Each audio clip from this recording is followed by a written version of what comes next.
we present My Music. A musical panel game devised by Edward J. Mason and Tony Schreier. And here to introduce the teams is Steve Race.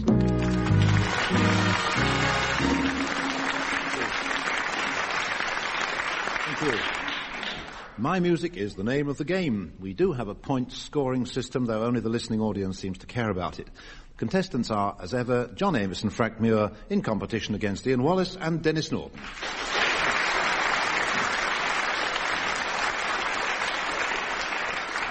And we begin this week with some splendid singing from a digger diva. John, who is she? Rank and name, please.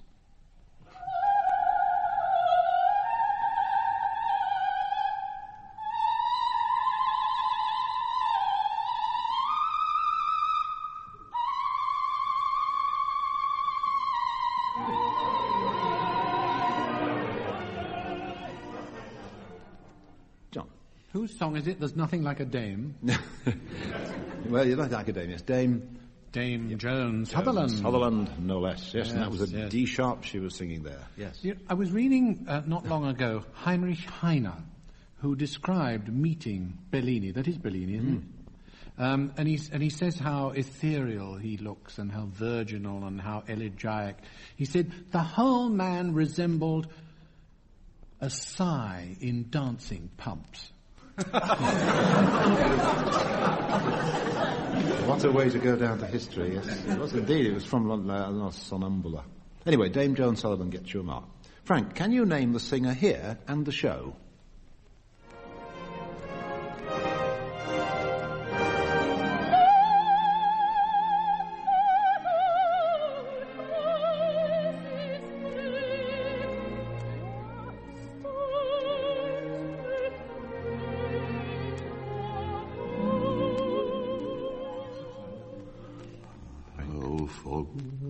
My secret heart.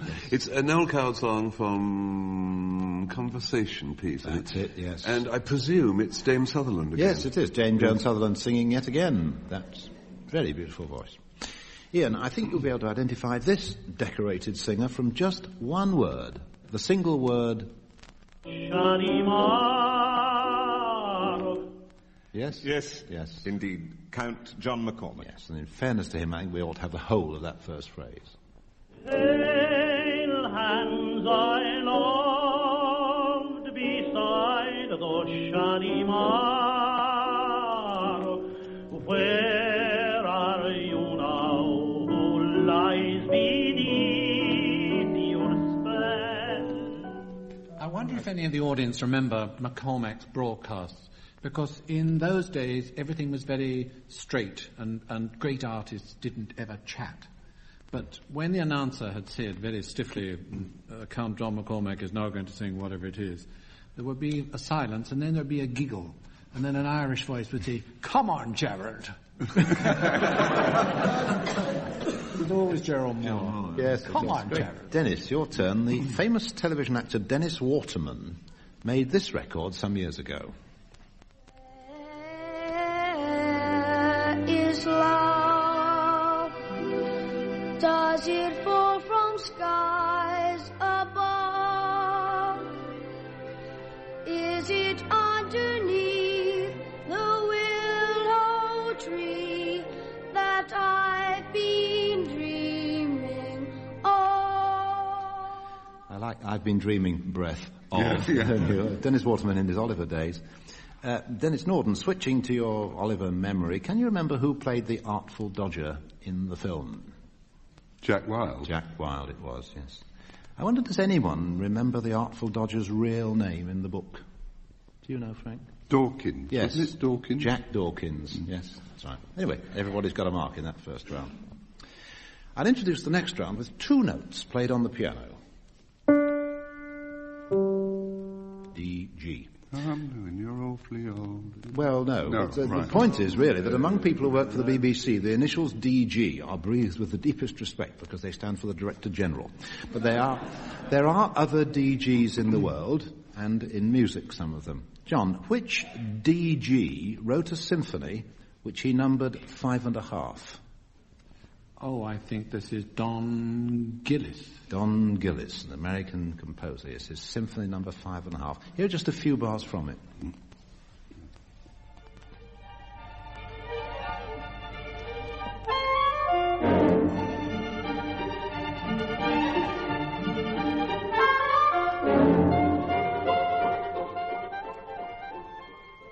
Very avant-garde that was considered. It sounds like a bit of Mendelssohn alternating with Gershwin now, doesn't it? It's actually almost a quotation of that aria from Cavalleria Rusticana that the fellow sings, Questo vino, whatever it is.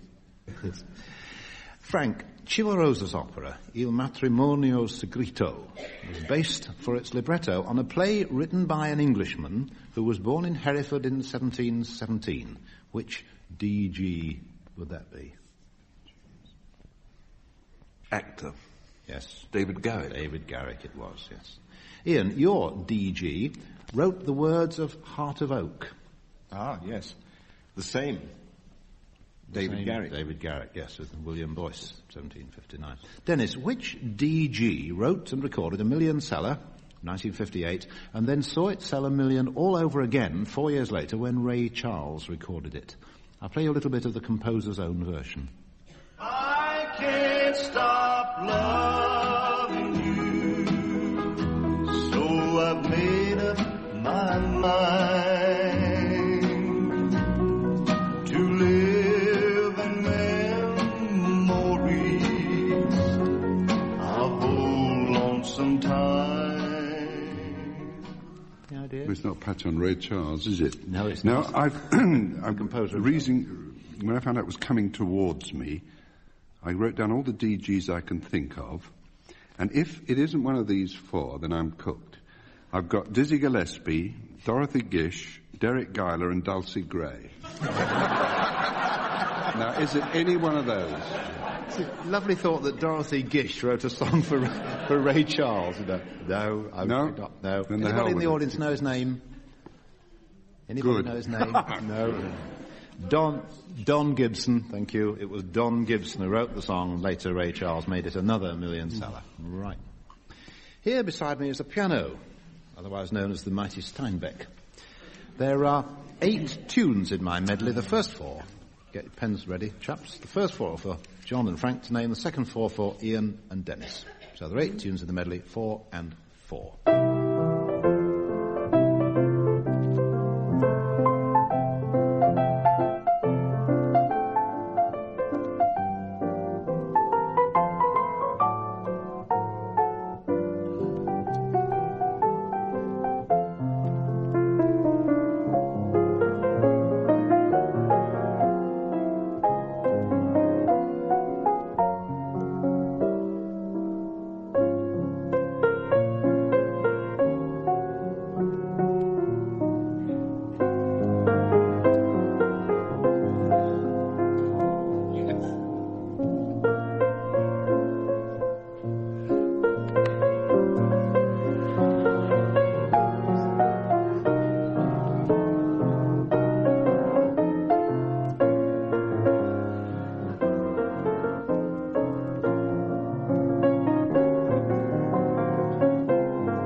Thank you, Frank. Can you start us off? Praise the Lord and pass the ammunition. Thank you. It was the first half a mark, yes. I haven't got any of these. I know that like the back of my third hand. But I can't think of the title. It's called Out of Town. That's right, yes. Then came one you would know. That's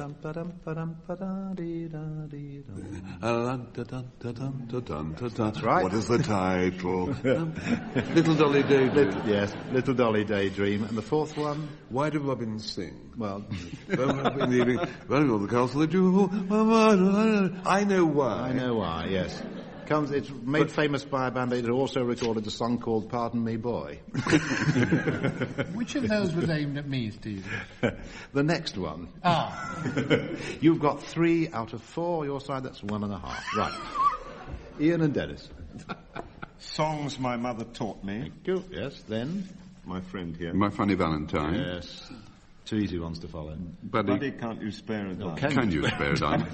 Either will do. And I've got... You've made it a more cheerful song. Yeah. Yeah. And the last one? I got Ochicharnia, but I noticed I've spelt it with an extra chicha. Ochicharnia. In other words, the Ochicharnia cha-cha. I'll play the tune. The tune goes...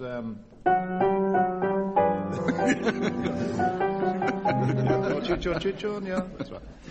Black eyes, dark eyes, or chichornia, if you like. Yes, okay. You've got 4 half marks. That's 2. Good. Buddy, can you spare a dime? I can't remember who it was that told me. It was somebody on a program that was an American, and he said he grew up with this song, and he always wanted to have a suit made out of this fabulous material called kakizoo.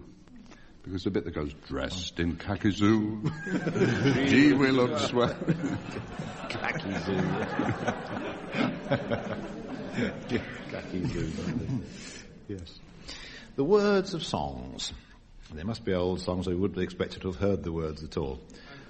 John, the Jolly Miller of D. What was the burden of his song?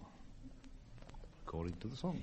I care for nobody, and nobody cares for me. 1 mark. Good. Frank, I remember that Britain has done a setting of that, which is all in a minor key and very, very miserable. And I remember my wife once said to him, you know, it's supposed to be Jolly Miller, Ben. And he said, oh, jolly, old Suffolk word, meaning bloody miserable.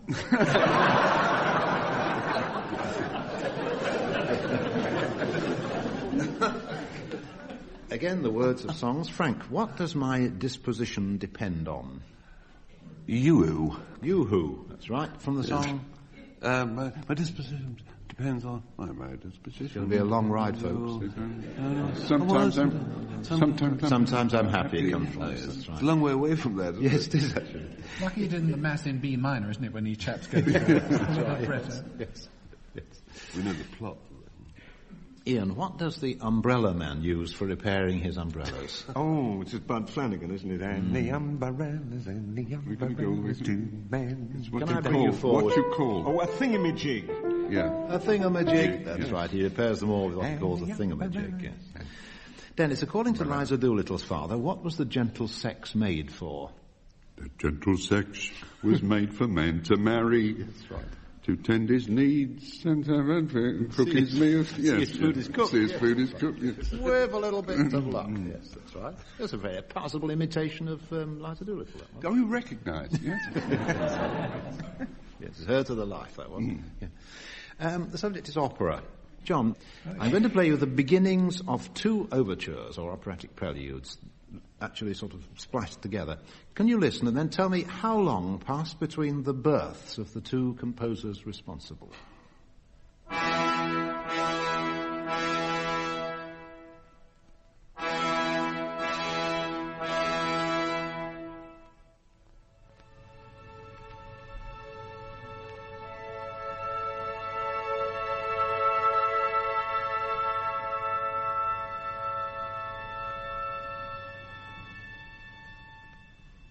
Now, if you get that, you're a genius. I think you've got them, haven't you? Very, very good. What were the pieces? Well, the first one was Forza del Destino Overture. By? Verdi. Yes. And the second is Lohengrin. Yes. By Wagner. That's right. And they were both born in 1813, I think. That's right. Verdi on October the 10th. Very good. Wagner May the 22nd. The official answer is 4.5 months passed between them, but you've got a jolly good mark there. Well done. Frank, what were the young ladies of Mr. Josiah Priest's school in Chelsea the first to hear? The first to hear Mr. Josiah Priest say, "Good morning, girls." Also, in 1689 or 90, we think they heard for the first time... Dido, Dido, Dido. Yes, that's John assisting you there. Oh, an opera. Yes. He's always opera when he says anything. It's a diddly-i-dido, diddly-i-dido, and Inia. An opera round about that time. I will translate that remark. Yes, it was Purcell's Dido and Aeneas they heard for the first time. They also heard, of course, this lovely song that comes near the end of it.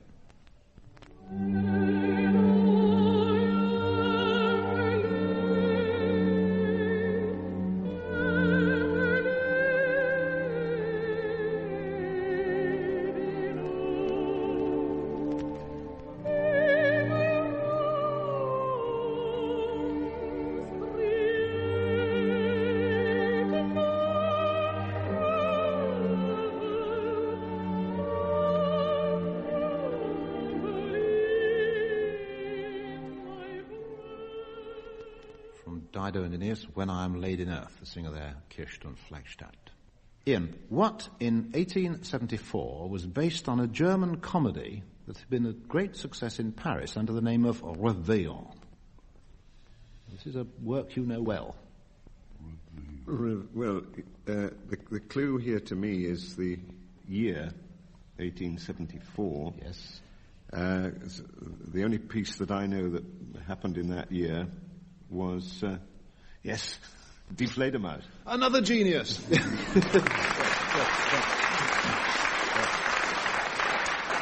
Yes. I never heard anything about Réveillon. Well, that's what it was originally. Johann Strauss's Die Fledermaus is right.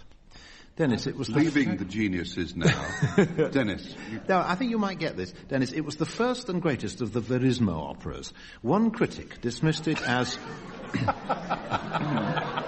One critic... I've lost already. No, come on, now listen. One critic dismissed it as Castilian licentiousness. The chorus said their parts were unsingable, and the orchestra found some of the music unplayable. I think that's a lot of bull. What's the opera? Well, you've given me two clues, right? Castilian. I've given you the other. Yes, that's right. Yes. And bull. And Verismo. Oh, I see. Yes. Verismo escaped me as a clue. I recently saw described the plot synopsis. Is it Carmen? Yes, it's Carmen. Yes. I recently saw a description of the plot synopsis of Carmen as cigarette girls can be hazardous to your health. But it's true. It was in Carmen. The chorus said their parts were unsingable, and the orchestra said the music was unplayable. Unbelievable, really.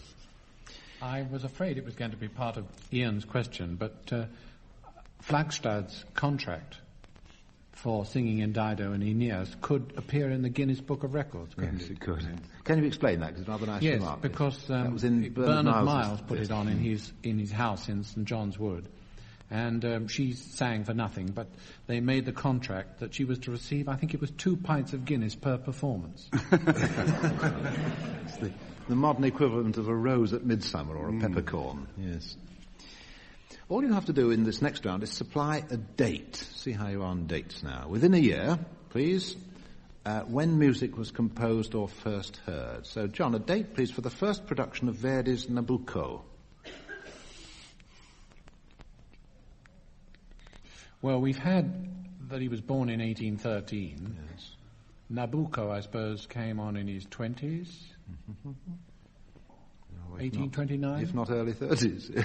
What? If not his early 30s. Or yes, 1842 really? In Milan. Not bad. Not bad, not right there. Frank, the composition date of Walton's Spitfire Fugue.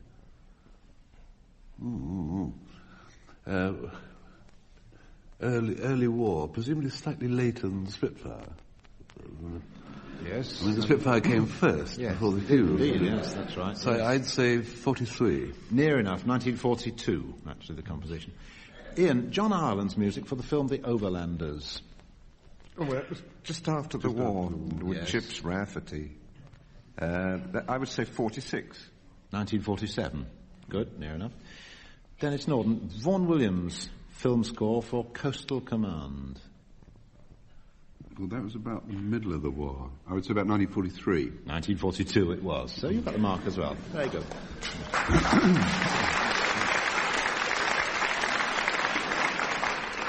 You know, Vaughan Williams didn't write too carefully with the timings that the producer gave.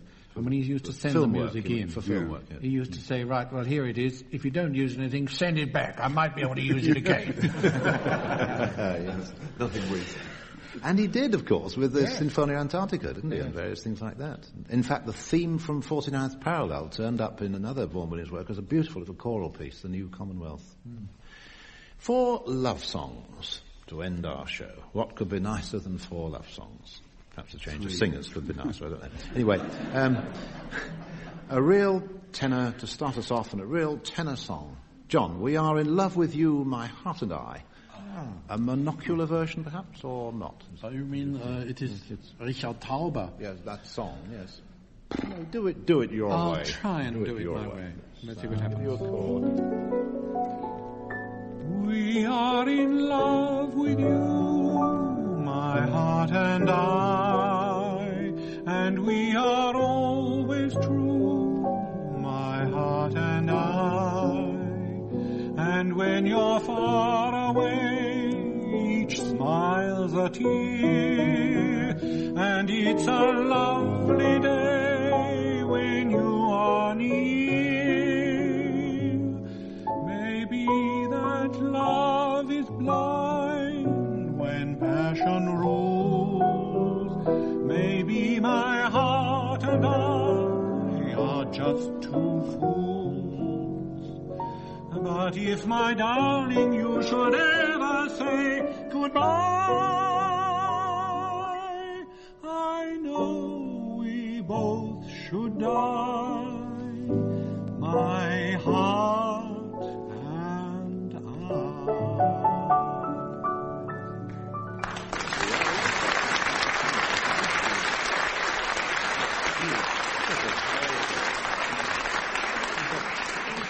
Nice to hear it's well nice. these Yes. days. Are you taking to wearing your braces looser or something? Nice to hear it sung sweetly like that. Frank, who stole my heart away? Who makes me dream all day? Or rather, who 2, 3, 4, 5, 6, 7, 8, 9 stole my heart away? About that? If you must, yes, by all means sing it in 4 sharps. By all No. means. I'll do a deal with it. No, it's all right. No, it's all right. First thoughts are It's best. too low, isn't it? Well, It first goes up a thoughts. bit, doesn't it? I'm I'm always worried about it going up a bit, does it? The key I had for you start on with that. Oh, yes, it does. Will always be blue. Yeah. Who... Right? Right. Go. Stole my...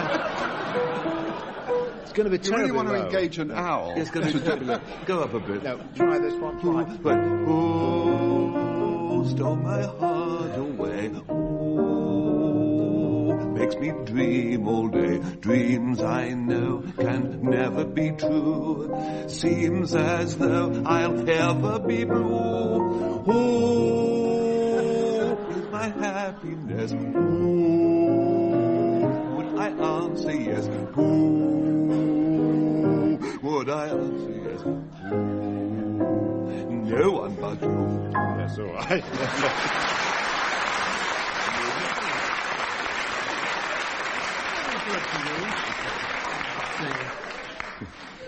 Dennis, a weepy from 1925.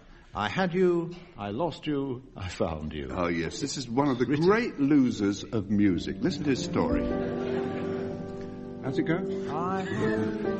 I lost you, I found... Sorry, let's start Go on. I had you, I lost you, I found you, only to lose you again. I never had loved you at all, than to find that I loved you in vain. I tried hard, but I couldn't hold you. It was foolish to think you'd remain. I had you, I lost you, I found you, only to lose you again and again.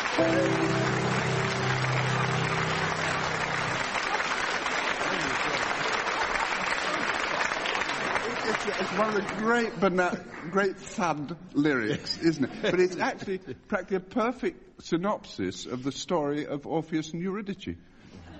Oh, isn't it? Isn't it? Yes, I had you, I lost you, I found you, only to lose you again. Dennis, it's the first time I've heard you in the tenor register. Yes. Have you got your waistcoat buttons tied to your trousers? Yes, I agree with John that there was a register there. We've never heard from Dennis before. I marked that register about 3 years ago. Ian, let's have some genuine sentiment, because this is such a lovely song. Now, quiet at the back, please.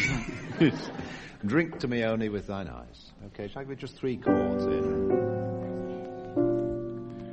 Drink to me only with thine eyes, and I will pledge with mine.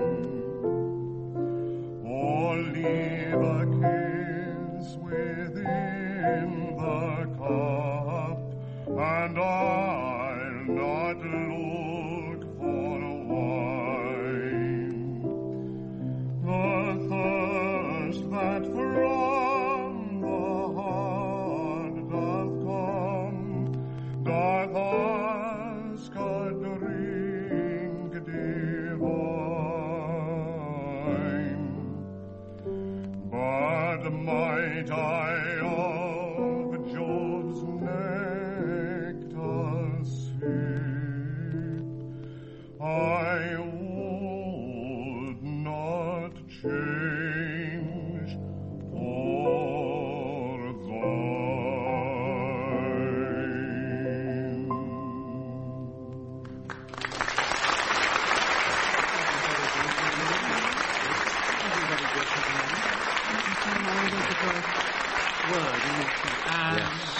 Drink to Me Only. The victory this week goes to Ian Wallace and Denis Norden. Goodbye.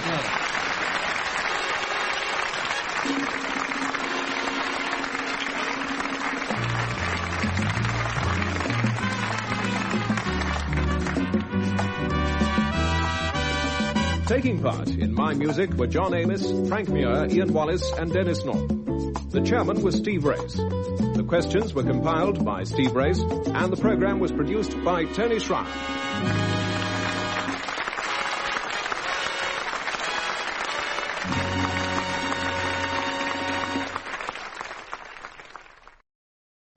We present My Music.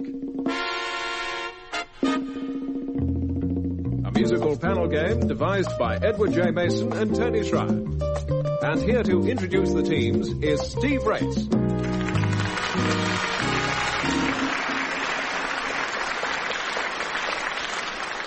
Hello. In this edition of My Music, the contestants are, as usual, Mr. and Mrs. Amos's son John, Mr. and Mrs. Muir's son Frank, and their opponents, Wallace of McWallace, and Denis, the heir to the Norden millions.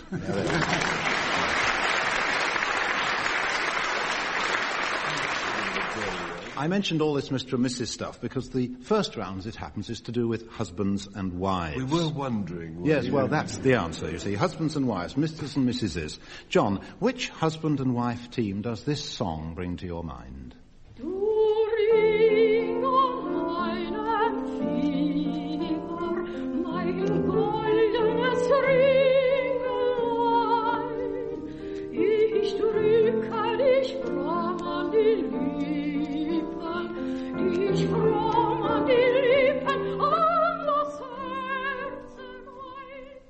Brings to mind Mr. and Mrs. Robert Schumann. That's right, because the composer.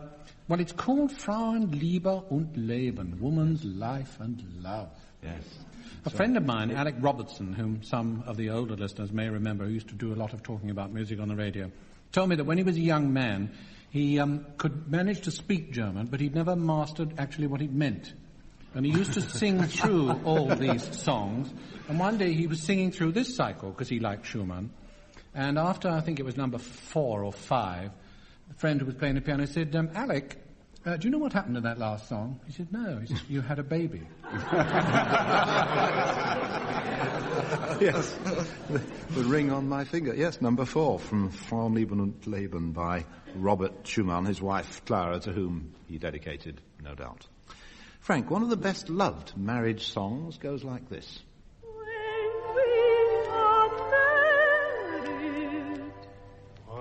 What will you do? I'll be as sweet as I can be to you.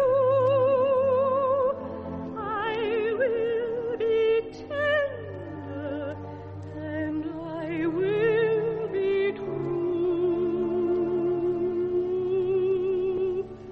When I am married, sweetheart. Lovely little song, isn't it? Absolutely sweet. It was in 1898, Frank, when that song hit London in a show that ran for 700 performances. What was the show from which that came? I didn't see it. Don't idea. know. No idea. American Connection in the title. Have a guess. Well. No, can I have a hint? I don't think you can. I'll tell you what, I'll give you a hint, yes. When We Are Married came from the same show. Ah! That's very helpful. No, I don't know. Words by Hugh Morton, music by Gustav Kecker. The Belle of New York was the show. It's worth losing a mark to find out, isn't it? Yes. Ian, another opening, another show. Husbands and wives think of their lives, always together in every sort of weather.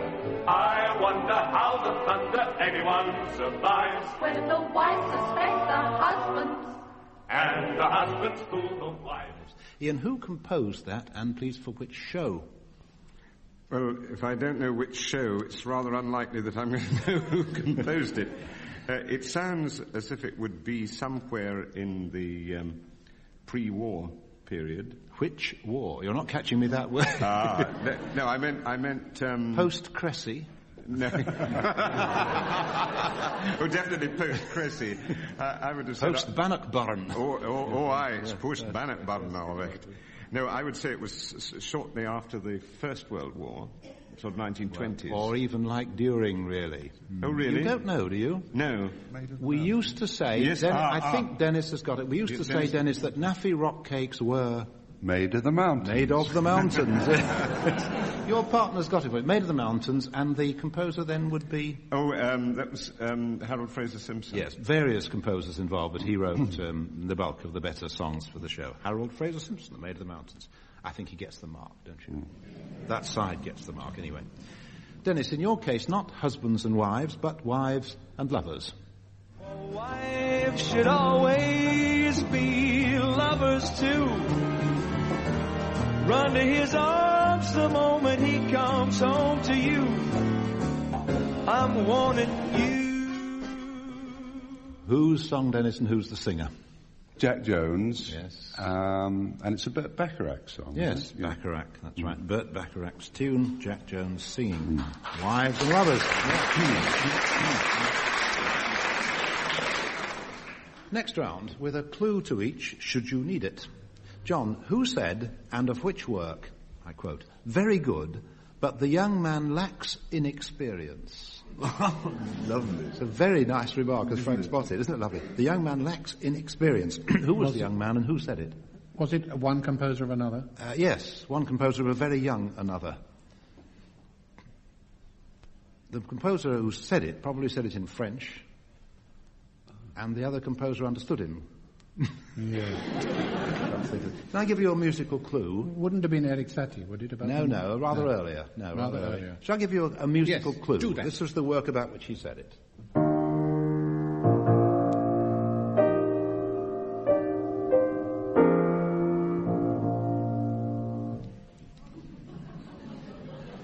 That's how it begins. Very helpful, wasn't it? Well, 4 bars at the start of the symphony. I'll have to tell you, won't I? Yes. It was Berlioz who said it of the 18-year-old Saint-Saëns, who just played his first symphony, of which that's the opening in piano reduction. Well, good. Yes. Nice programme to be on, you know. You learn things. We're doing well this week, aren't we?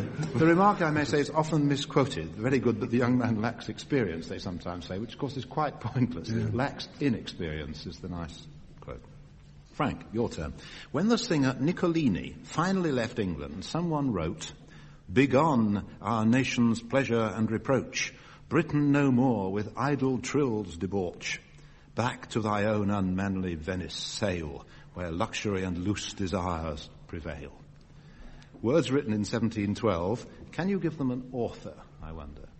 Well, there's a lot of that going on. There was, right? 1712. So I have a hint ready. Well, the Italian opera had hit Britain. Right. Can you guess what sort of voice the chap had for a start, with all that stuff about debauch and unmanned Venice and all that? Castrato. Well, he was very... Yes. Well, presumably... Yes, he was Niccolino was... Yes, Niccolini was a castrato, yes, yes. That's right. A clue to the author of the words, he was at one time expelled, shortly afterwards expelled from the House of Commons. Yes, Steele. He was half of the Muir and Norden of his day, yes. He was Steele. Steele. They used to speak of Addison and Steele rather the way they spoke of the writers of Take It From Here later on.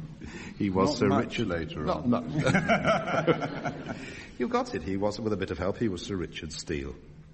Ian, who composed the Scottish March and dedicated it in French, which I translate, to the Earls of Ross and their descendant General Meredith Reed?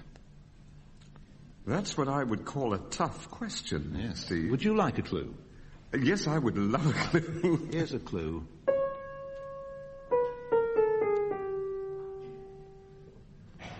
That's who it was. Oh, that was the composer? Yes. Well, that I know is Debussy. That's right. But I don't get a mark It for was that. his Marche Écossaise. Really? Yes, which he dedicated to Les Earls of Ross and their descendant, General Meredith Reed. And you got it with a clue, so you get the mark as well. Dennis, according to Rogers and Hammerstein, what did Mrs. Iva Tuguri d'Aquino give to love-hungry sailors in World War II? I don't remember any Mrs. Ivor. What's her name? She had another name, and this is your musical clue to her identity.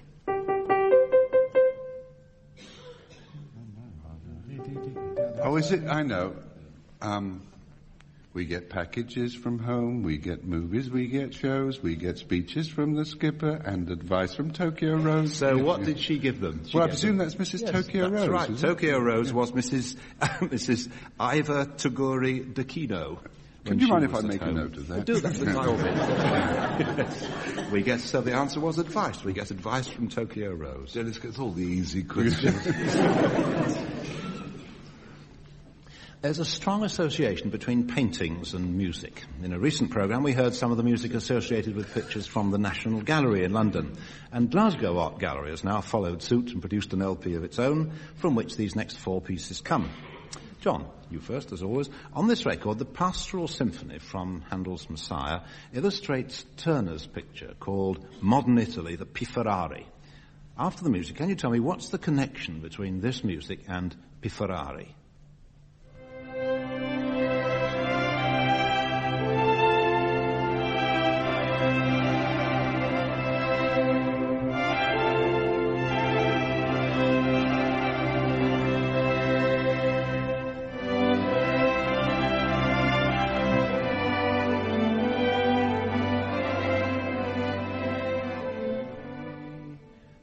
I think the answer is that they both belong to the same club that Bertie Wooster belonged to, the Drones. Yes, that's right. Do you know what Pifferari were?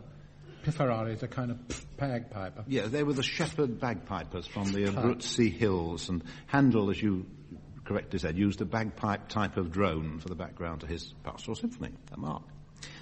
Frank, a painting by Francesco Guardi of the Church of San Giorgio Maggiore is illustrated by this music. Whose music would you say?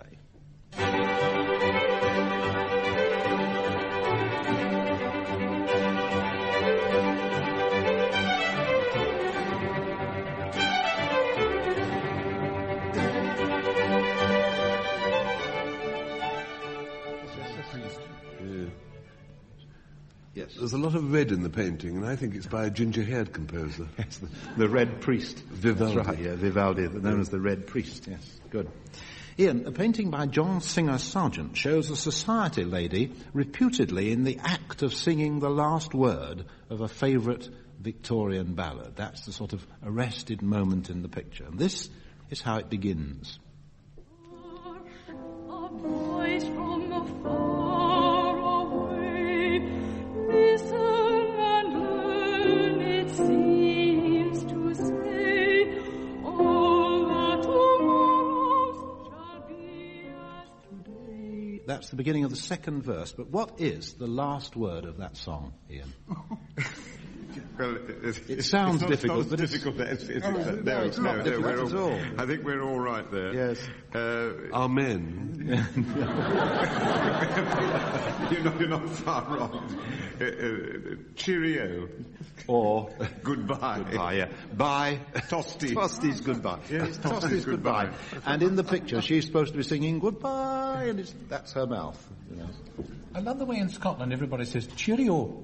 Oh, yes. Instead of goodbye. It's usually cheerio. Not everybody. Oh, practically everybody. And I once had somebody use a charming expression for if you had, this was actually in a place that Frank knows, in part of the halls of residence of St Andrews University. And if you had a sort of bed sit, but there was a little room attached which you could use for entertaining friends, a friend of mine described that as a situtory.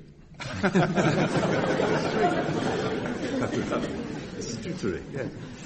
Dennis, going back to this Glasgow Art Gallery thing, a picture called A Young Man Singing to a Violin is represented on the record by the voice of a countertenor. While we listen to a few bars, I shall be wondering where that expression countertenor came from.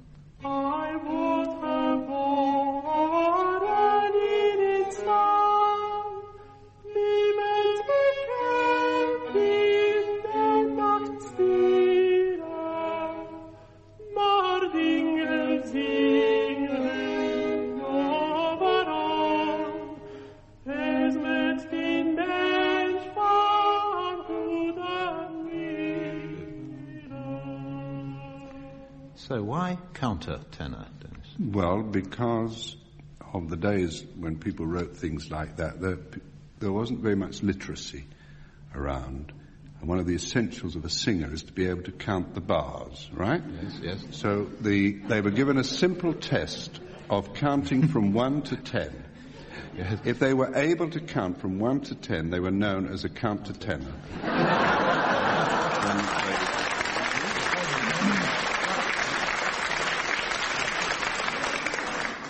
You can laugh, it's absolutely right.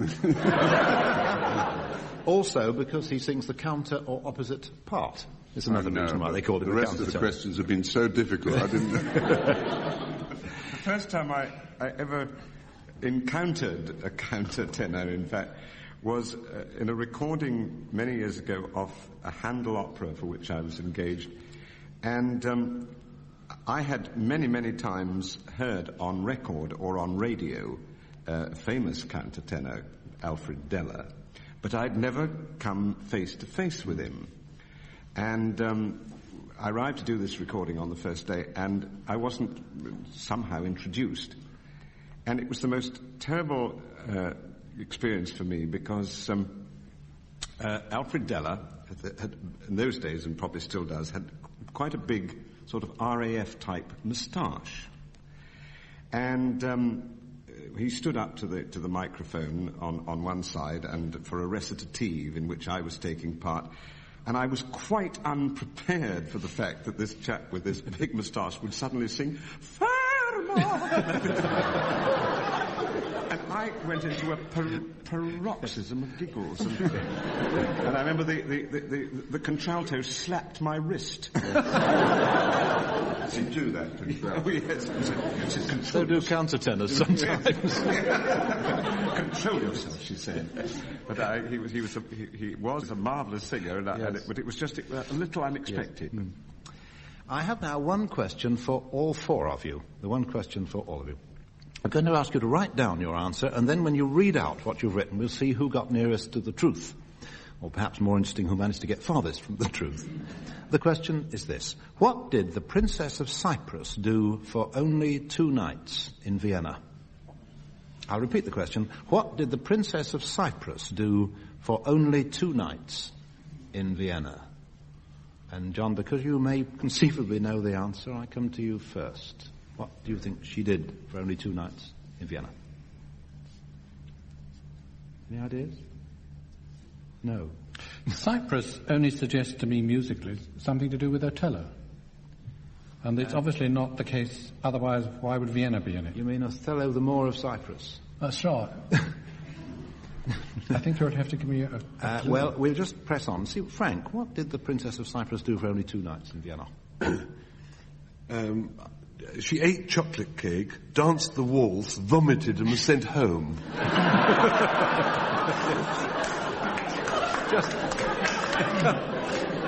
There's nothing left that Vienna's famous for, is there? Ian, do you know what she did? What do you think she did? My version of it, she acted with a certainly rather a greater degree of restraint, because all I've put is she decided not to eat the anchovy on the top of her Wiener Schnitzel. A much wiser course, yes. Dennis, what did she do for 2 nights in Vienna? Maid of the Mountains, and she left because they asked her to play the mountain rather than the maid. Well, I'll tell you what the Princess of Cyprus did for only 2 nights. She ran. The play was called Rosamunda, Princess of Cyprus, with Schubert's incidental music, and it survived for only 2 performances in 1823. And if someone hadn't rescued the music, we would never have heard this.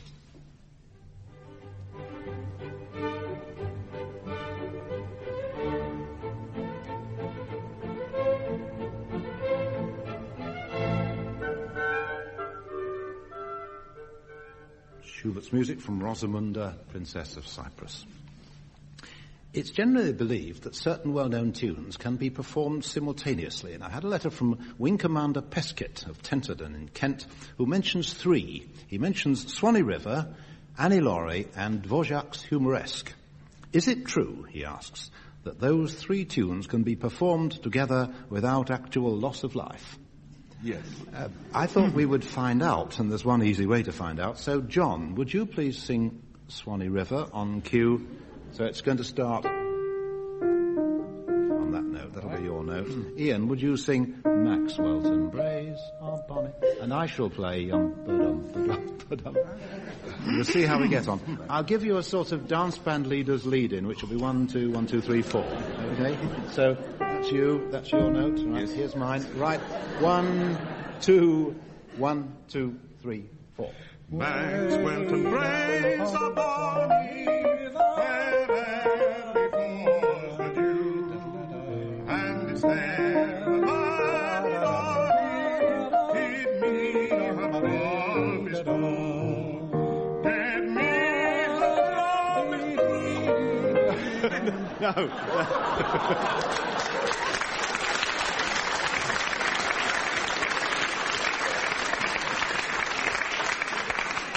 Now Dennis and I will do Schoenberg's as Piero. You can do it with There's a Long, Long Trail of Winding and Keep the Home Fires Burning as well. You're on. Right. And Wait on You can do it. We'll take your word for it. You can do it. Anyway, You can definitely do it with Pack Up Your Troubles and Tipperary. Tipperary, yes, you can. Anyway, Wing Commander Pesky, you now know that it can be done, but it's inadvisable, I think. I'd say. Oh, yeah, it's done for me, that has. And so to the last round. 4 named people feature in our final round this week. They are respectively Tom Bowling, Ada, the joy of our home, Charlie, guess who's singing that one? Guess who's with Charlie? And Bonnie Jean. John, tell us what happened to poor Tom Bowling, will you? He died. And where he's gone. Right, record. Here a sheer hulk lies Tom Bowling, the darling of our crew. No more he'll hear the tempest howling, for death has broached him too. His form was of the manliest beauty, his heart was kind and soft. Faithful below, Tom did his duty, and now he's gone aloft, and now he's gone aloft.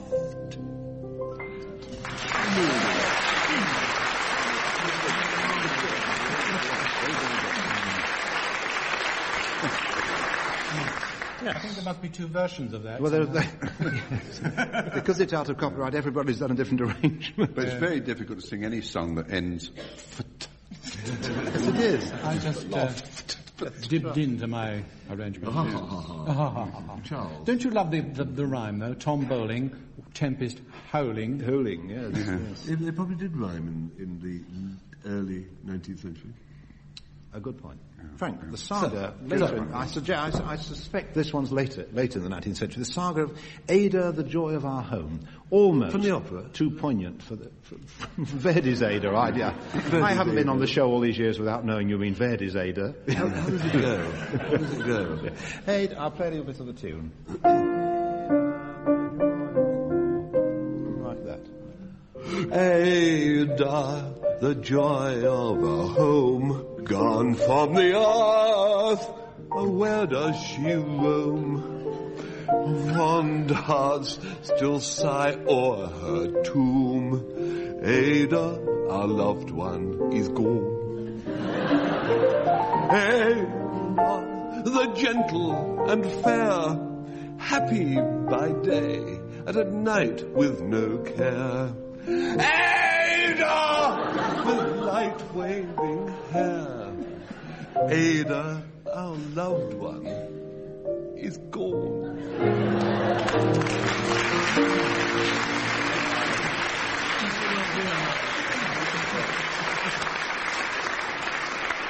Very, very affecting indeed. Very affecting. Dennis, brightness up, please. Oh, Charlie, take it away. Oh, yes. That key, that would suit you. Yes, I think it would suit me to stay around there. Right. Oh, Charlie, take it away. Oh, Charlie, take it away. It makes me feel so funny each time we kiss goodnight.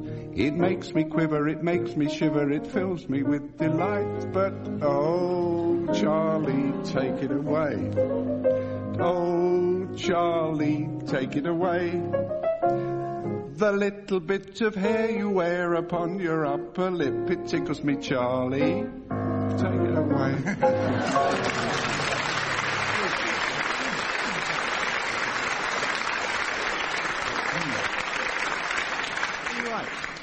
Ian, she comes from bonny Scotland where the bluebell grows, and it was Sir Harry Lauder who introduced her to us. Oh. Now it's your turn. Okay? I'll give you an introduction, shall I? Yes.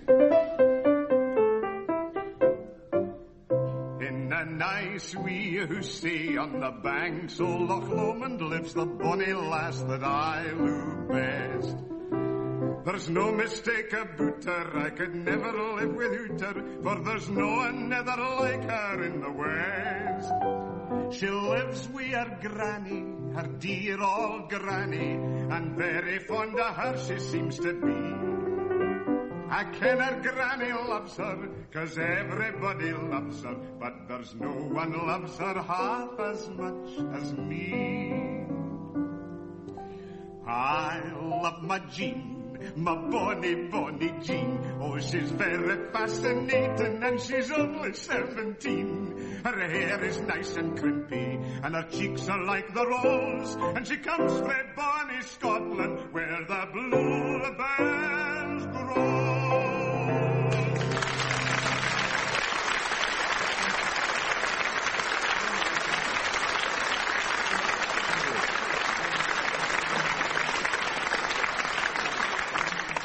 Thank you, Ian. Thank you, everybody. And that's where we end this edition of My Music. A modest victory for Denis Norden and Ian Wallace. Goodbye.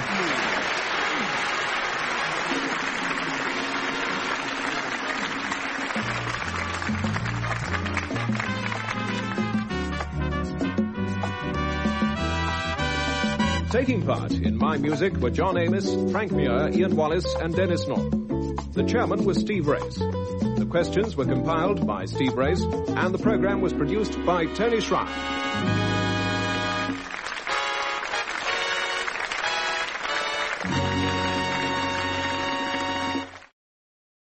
We present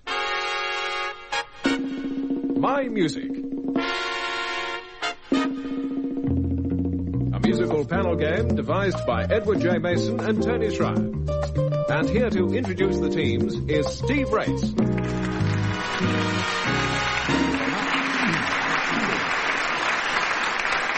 Thank you. Greetings to you.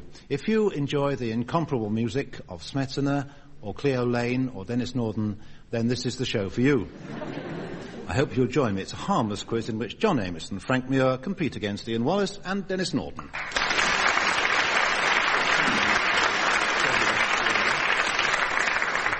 John, people write to me sometimes to ask why I give you such difficult questions. Right, here for once is an easy one. What is this?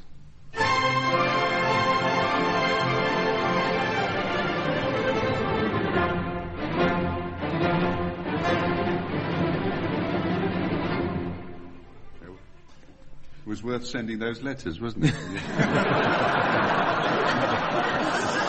Can I say it this week? Yes, you know. Because usually whenever the bartered bride comes up, all right, Frank and Denis look at each other to say, who shall say, well, it's a wise man that knows which side his bride is buttered. We don't. Get it right. It's got it wrong. It's got it wrong. Explain it. No. Never mind. But he does remind me, Richard Tauber, the famous tenor, often used to sing in The Bartered Bride with the Czech National Opera Company in Prague. Smetana, of course, was a Czech. Well, one time they came to England before the war, and Beecham was conducting. And Beecham at the rehearsal was in a very, very bad mood. He kept on stopping them and saying, no, that's wrong, this is wrong, do that, do... And they were all getting so discouraged, these poor Czechs. So finally Tauber came to the footlights and said, "Oh, Sir Thomas, you must excuse us, but in Prague we have been doing this opera so wrong for so many years." I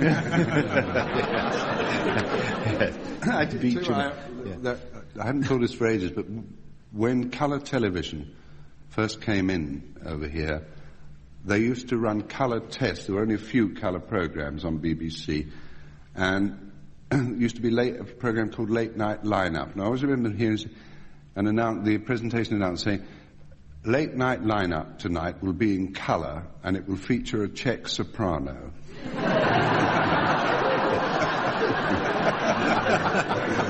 That's very sweet, isn't it? You forgot to tell us, John, what it was, the piece. Oh, didn't I say? The overture The Bartered to Bride. Bryce Bessener. Yes, that's right. Frank, I wouldn't insult you by asking you to identify the singer, who is Cleo Lane, but please, who wrote these words? I walked into the nightclub in the morning. There was Kummel on the handle of the door.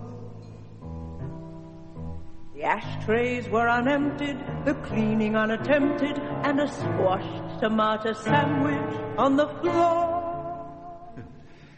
Got it? In a funny, yes, indeed. In a funny way, the music doesn't help the poem. It's a very sad, typically sad, John Betjeman evocation of a particular little theme. Sun and Fun.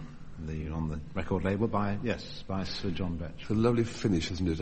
When I'm old and I'm drunk and I'm tired. And yes, isn't very it? Sad. Of course, time for all that. Yes.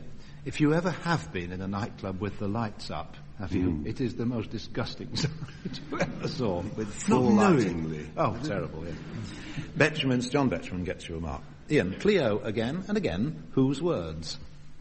English teeth, heroes' teeth. Hear them click-a-clack. Let's sing a song of praise to them.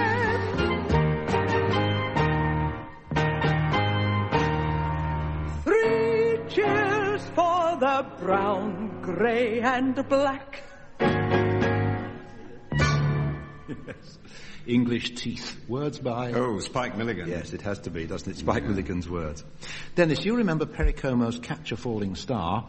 This is Cleo's Go and Catch a Falling Star.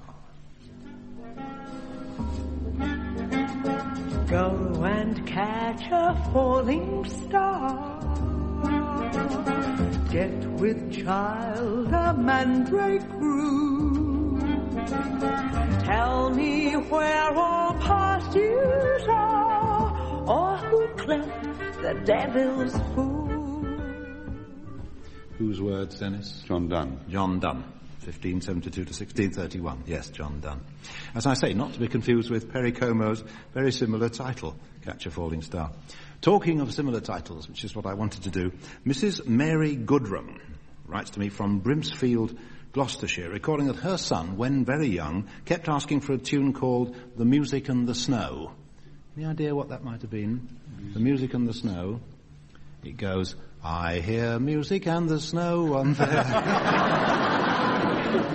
And similarly, Brian Smith of Goosetree in Cheshire reminds me of a radio request, a genuine one on the BBC, for Elvis Presley singing Wurlitzer. You know what that one was? Wurlitzer, 1 for the money and 2 for the show. Thank you to those good people, yes. I remember how I always fell about with amusement as a small boy when a radio comedian used to tell me that a violinist's life was all pinch and scrape. Do you remember that, Frank?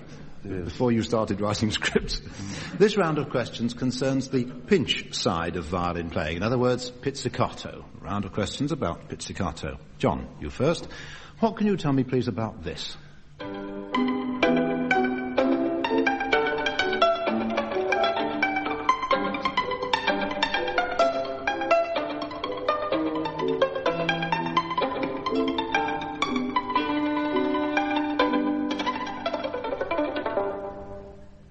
Apart from the fact that it's a right mess. What can you...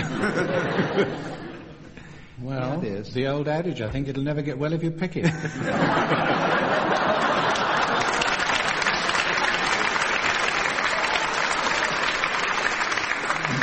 A mark for the gentleman on my left, I think, don't you? It's played by Ruggiero Ricci. It comes from Paganini's variations on God Save the Queen. Way down upon the Swanee River. A little bit rather nice thing about Ricci, when he went to America, at one time he decided it would be better to have an American name. So he called himself Roger Ricci. Then he thought he wasn't getting so many dates, so he changed it back to Ruggiero Ricci again. Yeah, that's right, yes. Get more Ricci that way. That's who it was. Oh, yes. Frank, two brothers composed this. Who were they?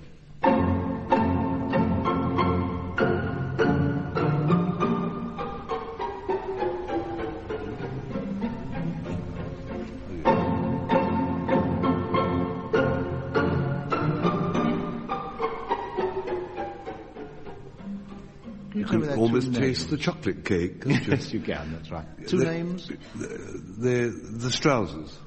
That's two names, isn't it? Yeah. Yes. Johann and Jakob, or... some name like that, yes. Joseph. Yes, Johann II and Joseph Strauss wrote that between them. Right. Still Pizzicato. The exact source of this, Ian, please.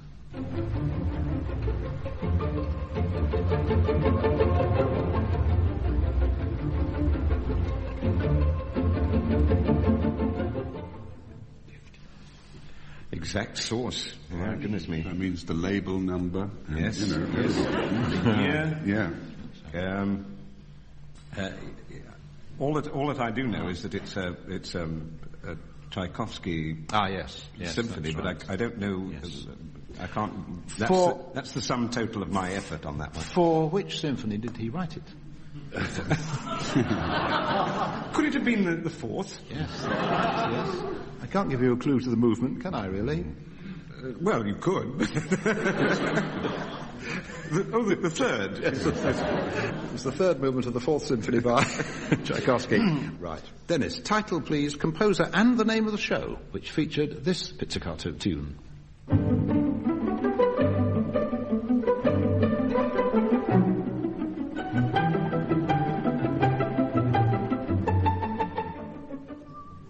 That was Carousel. Yes. June is busting out all over. Yes. The composer was Richard Rogers. Yes, it was in that rather lovely, I think, interesting pizzicato version by Frank Cordell. Yeah, it was nice, though. Frank's arrangement, a good idea too. Sometimes, when my fingers are wandering idly over the noisy keys, I find myself drifting accidentally from one tune into another. Here is a bit of a drift involving two medleys, 5 tunes for each side. Half a mark for each of the 5 titles correctly named. So the first 5, you ready, gentlemen? Pens, ink and paper for John and Frank. Go.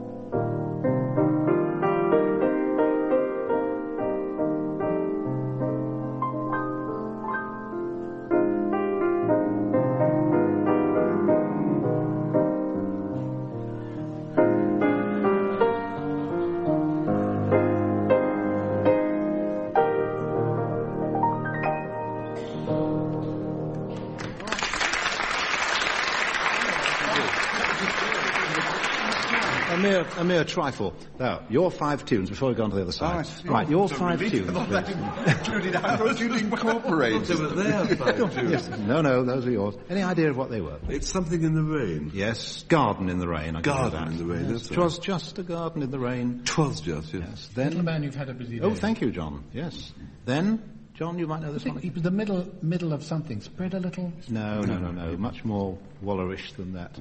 Wallerish. Ain't Miss Yes, all right, give you that too. Ain't Misbehaving, half a mark. Yes. Then came the... I lost concentration about that time. As we say on the football field. It was Nevada, wasn't it, Denis? Nevada. Yeah, it was, but I couldn't remember it. The last one... Anybody in the audience recognise the last little reference? Well, This Is My Lovely Day, yes. Never.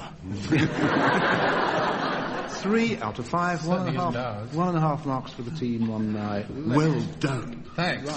Right, 5 tunes for Ian and Dennis, right.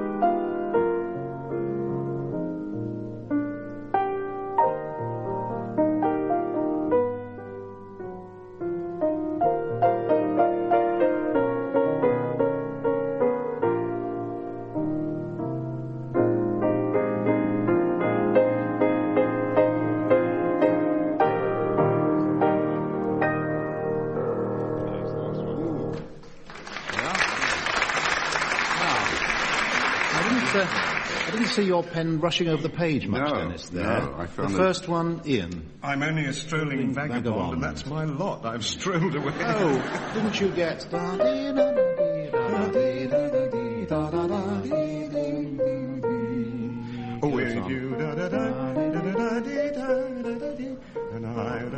to go right through. It's called Da-Da-Dee-Da-Da, isn't it?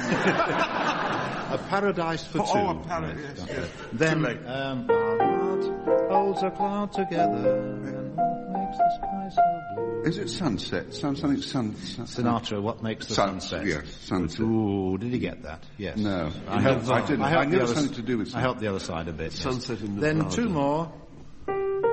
No More You. Not quite. There's No You. There's No You. You. And the last one, Stand in My Stand Shoes. in My Shoes. You've got 4, 2 marks. Well, not bad.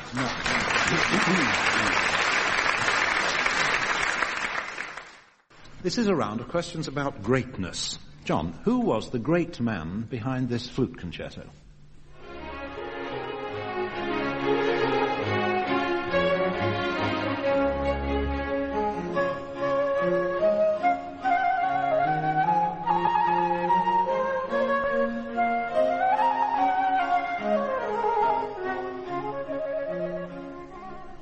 Who was the great man, I said?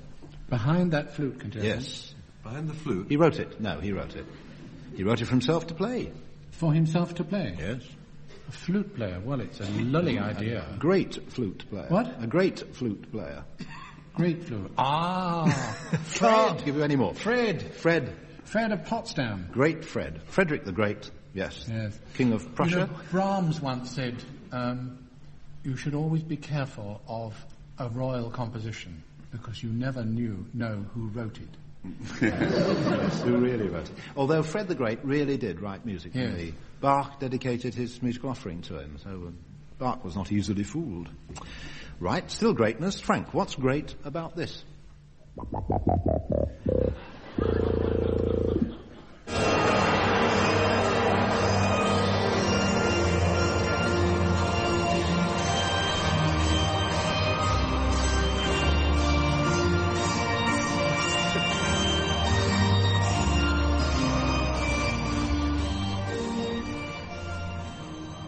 Did I hear you say it's 1812, John? Because it isn't. Isn't that the Russian national anthem? No, it's not. It's the Great Gate of Kiev. Yes, sorry. That's what it is. It's the Great Gate of Kiev from... I was about to say that. Who would you say were you about to say the composer was? A Russian. Yes. Who I once heard referred to on a London radio station as Mussorgsky. Remember that? Mussorgsky's from the exhibition, Tomita on the synthesizer. Yeah, and this is part of the Great C Major.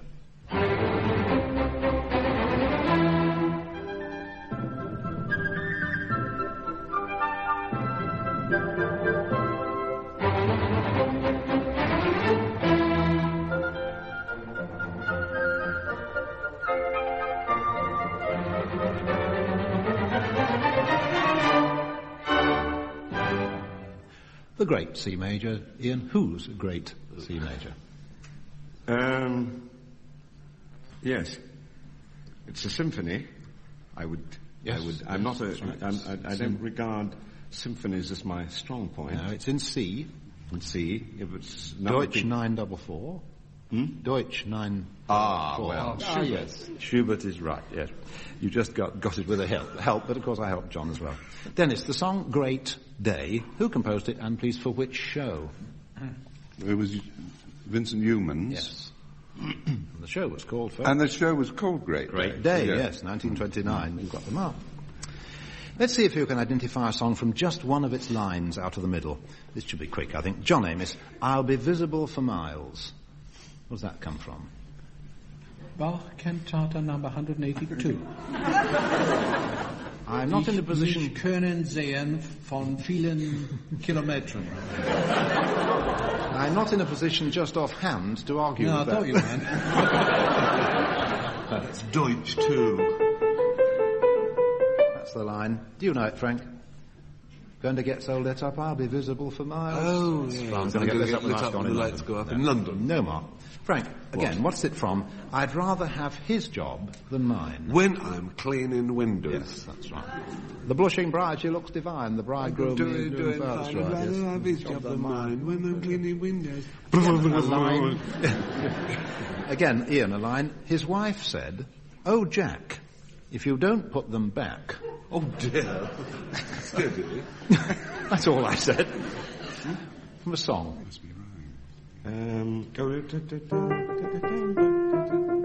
the line. Tell us another one. Yes, so the song is called... There was a young lady... No, Dennis has got it. The song is called Rhymes. Oh, is it? Rhymes. That's right. The fourth line was always the da-da-da-da-da-da-da, wasn't it? Again, a line, Dennis. Let us all be gay. Tutti Frutti. Shall I give you the line? The musical line for that is... Was it the sun has got his hat on? Yes, the sun has got his hat on. Hip, hip, hip, hooray. And then in the second date, let us all be gay. The sun has got his hat on. It's coming out today. You've got them up. 4 serious songs. Sad songs, in fact. That's the prospect. But 2 of them are beautiful as well as depressing, so not to worry too much. John, my request this, because I think it's one of the loveliest of all folk songs, He's Gone Away. It's a girl's song, Yes, but I'm sure an you awful can do lot of it, but I'll... we'll do a little bit of it. I'm going away for to stay a little while, but I'm coming back if it goes 10,000 miles. Oh, who will tie your shoes, and who will glove your hands, and who will kiss your ruby lips when I am gone? Oh, Pappy'll tie my shoes, and Mammy'll glove my hands, and you will kiss my ruby lips when you come back. Oh, he's gone away, for to stay a little while, but he's coming back if it is 10,000 miles, 1,000 miles, and miles, miles. Thank you. That's half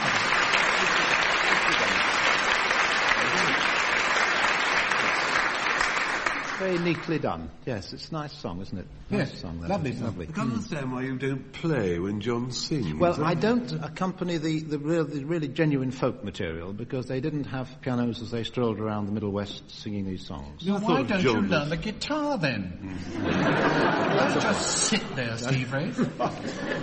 Frank, your turn. A Victorian lady, Frank, named Mrs. Barnard, called herself Claddybell and wrote a lot of very popular songs. The most popular one, I suppose, being Come Back to Erin. But the one you are now to favour us with is called, appropriately enough, I Cannot Sing the Old Songs. I cannot sing the new songs. Can I give you a little lead in? Right. I cannot sing.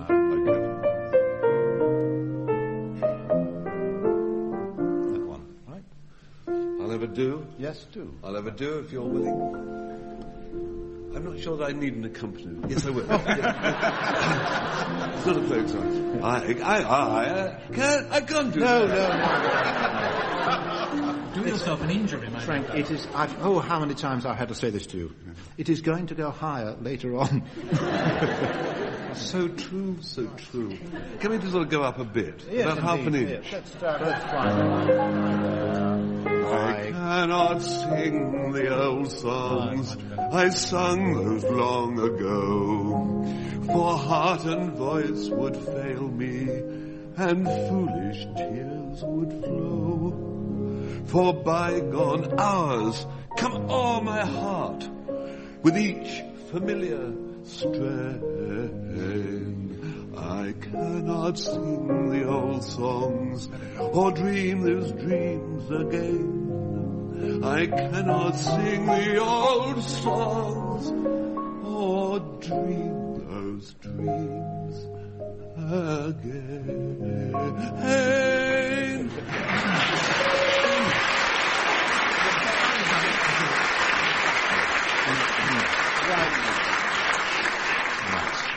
Keeping that mood, Dennis, one of our correspondents found this song and sent you a copy, and you sent me a copy. Let's reveal the title. No, because, all right. Yeah, because... Just play a little introduction. Yeah, to play it, I'm not going to mess about with the music, because I want to do the words full justice. It's supposed to be sung by a widow woman, right? Yes, that's right. He was more like a friend than a husband to me, more like a real good pal. Never swore if the dinner was late, never threw the plate in the grate. At times I forgot we were married, so happy our lives seemed to blend, and no one would think I was only his wife, 'cause he treated me more like a friend.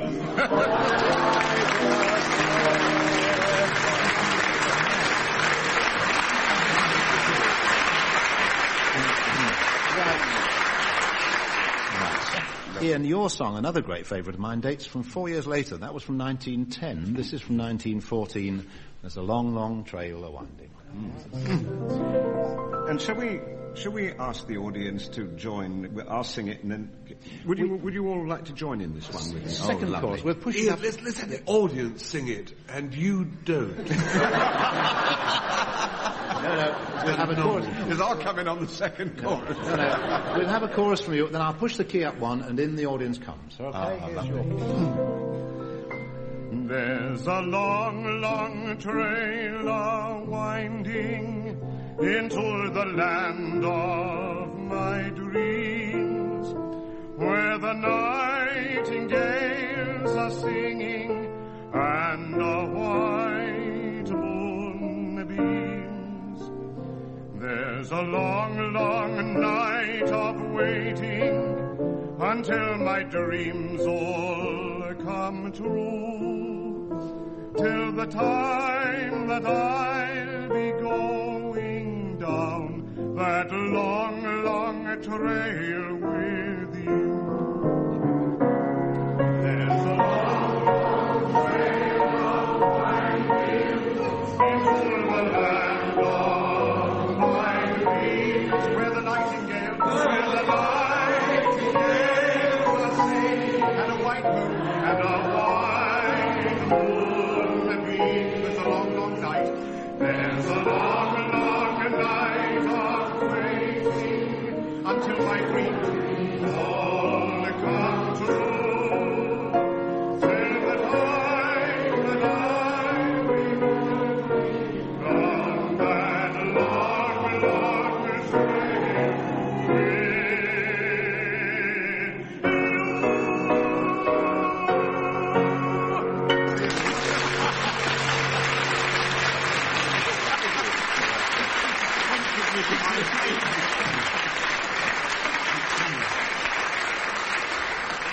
How right you are to applaud yourselves. It was lovely. As for the score, it's been a victory this week, wouldn't you know, for Denis Norden and Ian Wallace. Goodbye.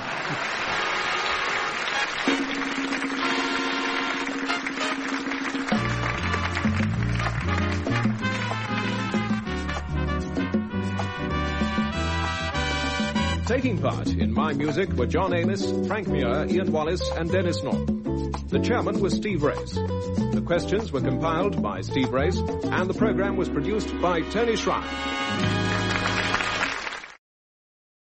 We present My Music, a musical panel game devised by Edward J. Mason and Tony Schreier. And here to introduce the teams is Steve Race.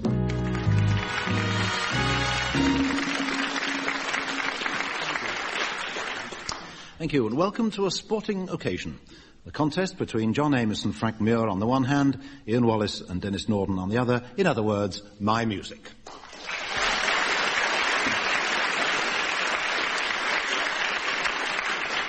I did say sporting occasion. We begin with some musical sportsmen, or sportsmen at any rate trying to be musical. In each case, I'll give you just a hint as to their identities. John, you first. This man taught royalty to sail.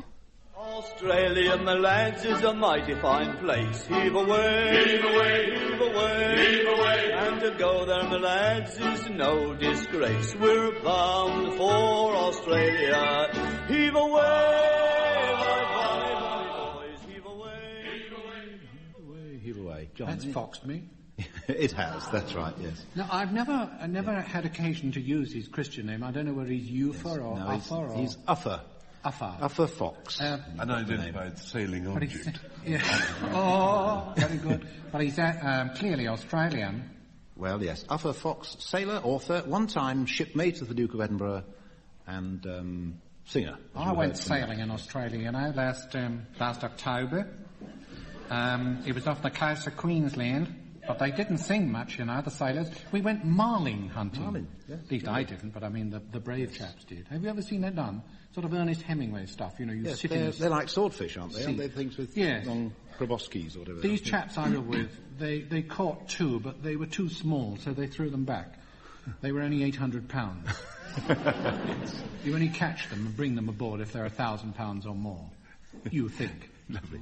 Well, Uffa Fox was there singing Australia, yeah. Still sportsman, Frank, a steaming champion.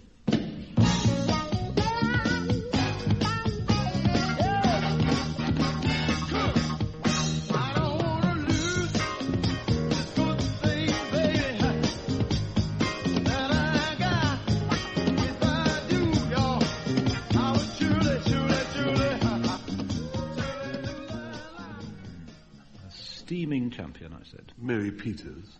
It's very difficult because very little voice emerged from the ensemble of sounds. Yes. An American gentleman. A gentleman, is it? Yes, American gentleman. Americans would call him non-Caucasian, I suppose. Steaming so-and-so, so-and-so, he's known as. You don't know, I'm afraid. I have no idea at all. Oh. Shall we ask the audience, please, who was it? Who's steaming... Yes, thank you. Steaming Joe Frazier. Who spoke? Who was that? It was Mohammed. The girl over there. No, it was Joe Frazier, great heavyweight champion. I can't give you the mark. Ian, a horizontal champion, they used to say, of this singer. Thank God for a garden, be never so small. Thank God for the sun.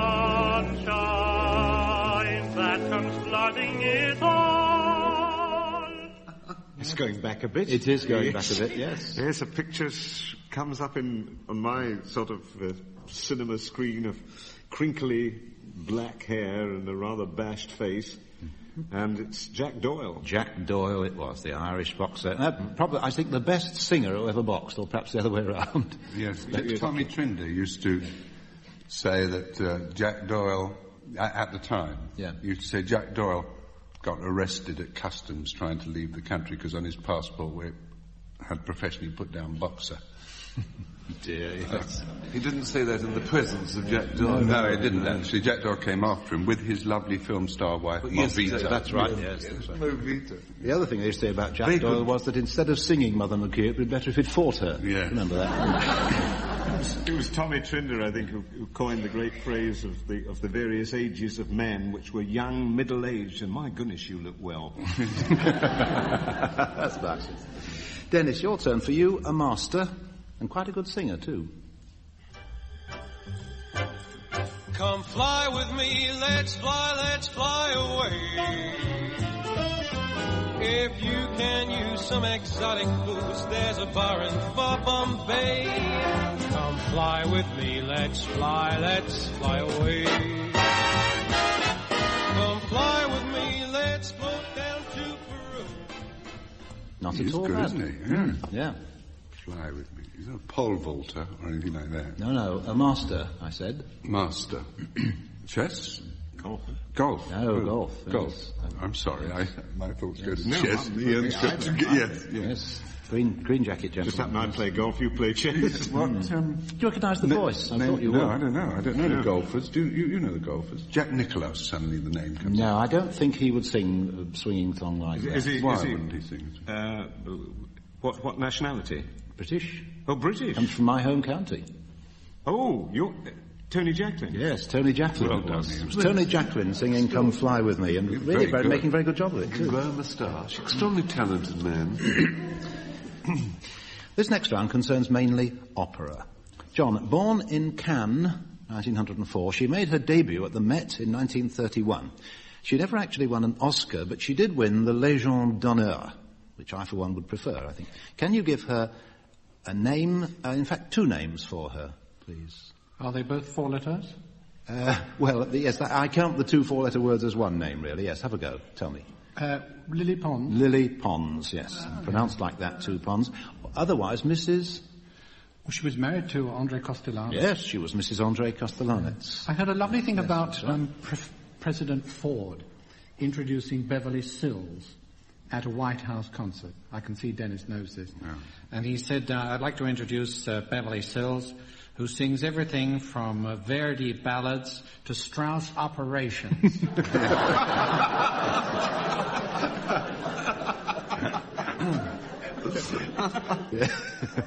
Lovely. Lily Pons, it was alias Mrs. Castellanets. Frank, Sir Michael Tippett wrote an opera called The Knot Garden. Knot Garden. Whence the name? There's an area round my house, I've got one of these, which is ground and not garden. Is that...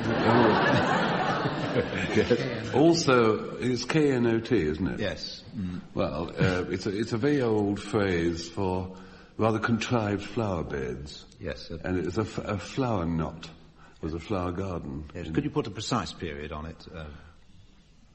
Pre-Shakespeare. Well, yes, all round. I've got it down as a formal Elizabethan garden in miniature style. I've got a definition from somewhere.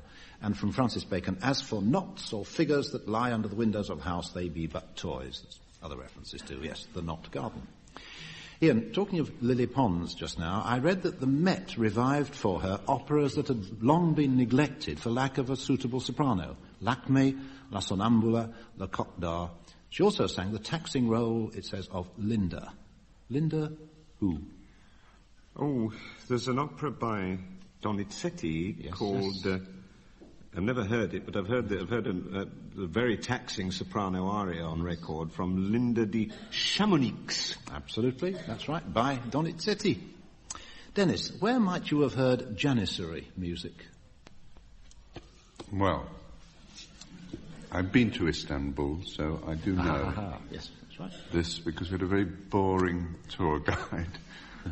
And all I can remember, the Janissaries were kind of Praetorian Guard for whoever was top Turk at that time. Well, value-added Turks, they were. And all I can remember about them is that they were not allowed to grow beards. Ah, yes. Well, Turkish army music. Gluck, Mozart and Haydn took an interest in it. Mozart's Turkish rondo was an imitation of Janissary music. All the Janissaries were slaughtered, weren't they? Well, they, as I remember, it's all coming back now. They actually tried to burn down Istanbul over 140 times, and so it was decided they should be got rid of eventually. It's almost gross behaviour. Yeah. Just suddenly lost patience, people did. Can't have been popular with the local insurance company.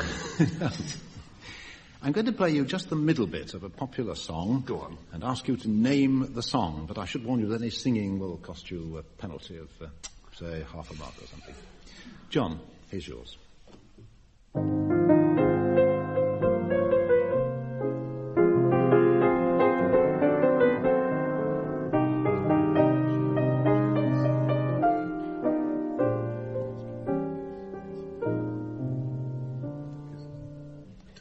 Title?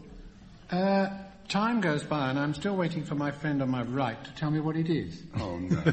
Time goes by? Yes. Nearly. It's the worst lyric in the world. As time goes by. As time goes by. It's the worst lyric in the world, yes. Is it really? Yeah, you must remember this. A kiss is just a kiss, a sigh is but a sigh.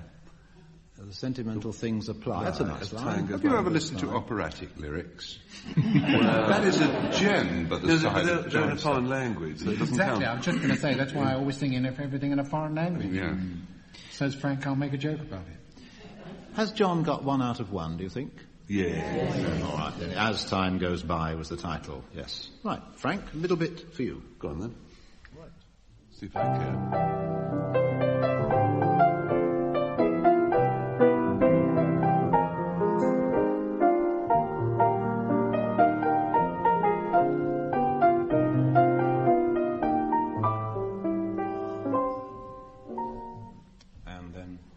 What's the title? This is Enrico Secum. Yes. Enrico Secum has been known to perform it, yes. If I ruled the world. If I ruled the world. I didn't sing. No, you didn't sing. No.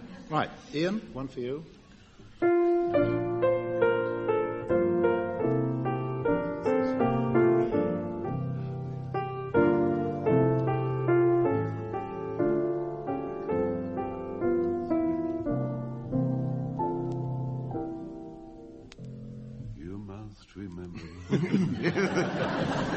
So I haven't the faintest idea what that is. Actually, Frank saying you must remember this takes me back to wartime concerts where I used to do part of my party piece was to do an imitation of Winston Churchill as he would have sung that or said that particular song, which was very popular because it was in the film Casablanca, and I remember it when you must remember this, a kiss. Is still a kiss. A sigh is just a sigh. And on like that. Yes, but that doesn't get me any nearer what that was. Don't you know it? I wish I knew Love that. is never ending. And he goes on. Her name is Mary. Oh, do you remember? That's right. I've sung as well. No, Harold Ramsey. The tune by the organist Harold Ramsey. That's right. I just thought I'd put that in because usually I don't ever score on those kind of questions. Well, you failed on that one. I failed on that one. No, I know. See how Denis gets on with an easy one. And this is identifying the tune. I also want to know, please, in your case, the name of the composer.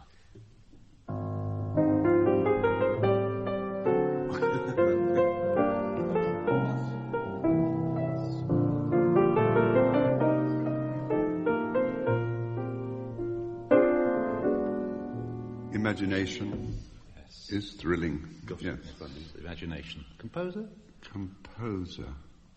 My wits have deserted me. Absolutely deserted me. Is it Mercer? Is it Johnny Mercer? No, it isn't. No, I wrote the Song of the Shirt. Van Heusen. No. Well, I think you only have half a mark there. Right. Rossini. Composer was given lots of pleasure, not least with his Rumty Tumty overtures. John, I've strung together the very openings of 4 of Rossini's most popular overtures. Get your pen out. Can you please put them in order for us? Here they are. I'll tell you what the first one is. There's one.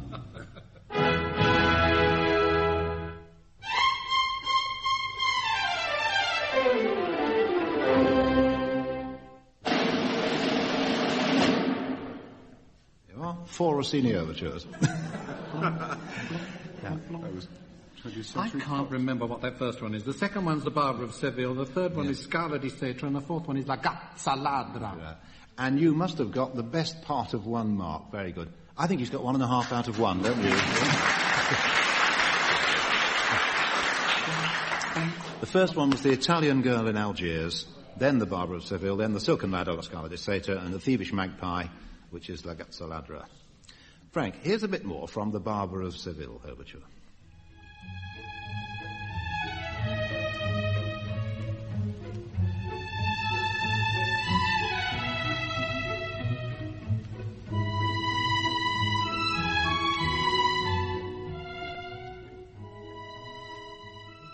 And so on. Frank, whose trilogy gave rise to that story? Beaumarchais. Yes. Pierre-Augustin Caron de Beaumarchais. There were two good plays and one rotten one. Yes. And they're all about the old classical theme of a conniving servant. Yes, one of them appealed to Mozart and another one to Rossini. The third play, as you perhaps know, La Mère Coupable, tells how the Countess has a child by Cherubino and Figaro saves his master from being swindled by an Irish officer. Nobody, so far as I know, particularly wanted to set that to music, although they may have done. But a German composer recently wrote an opera called The Divorce of Figaro. That's rather nice. Beaumarchais is the French for pretty cheap. Beaumarchais. No? Not really, is it? There's a cousin called Beaumarchais. No, lived in Brixton.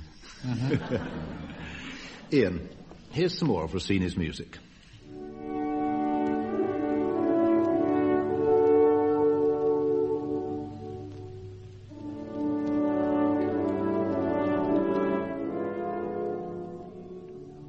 Ian, rather nice piece of musical history, this. When Rossini's body reached Florence, there was a procession of 6,000 mourners, 4 military bands, and, I'm now quoting, a chorus of 300 which sang the prayer from Mosè to such effect that the crowd in front of Santa Croce cheered until it was encored.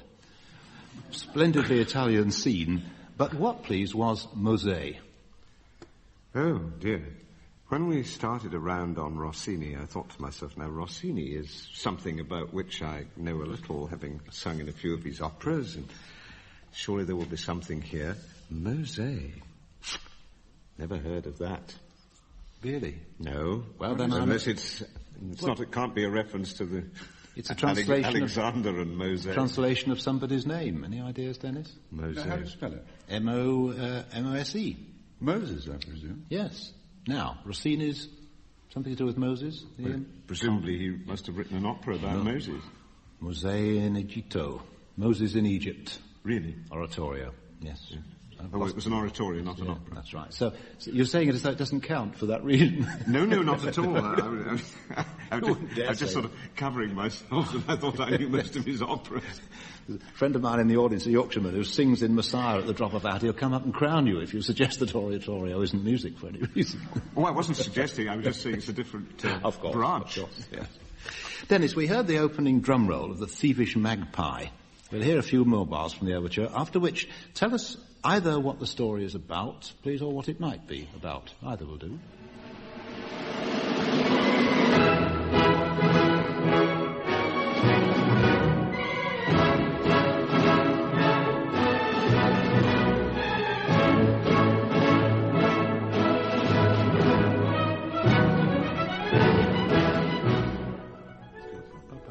What happens in the story, Dennis?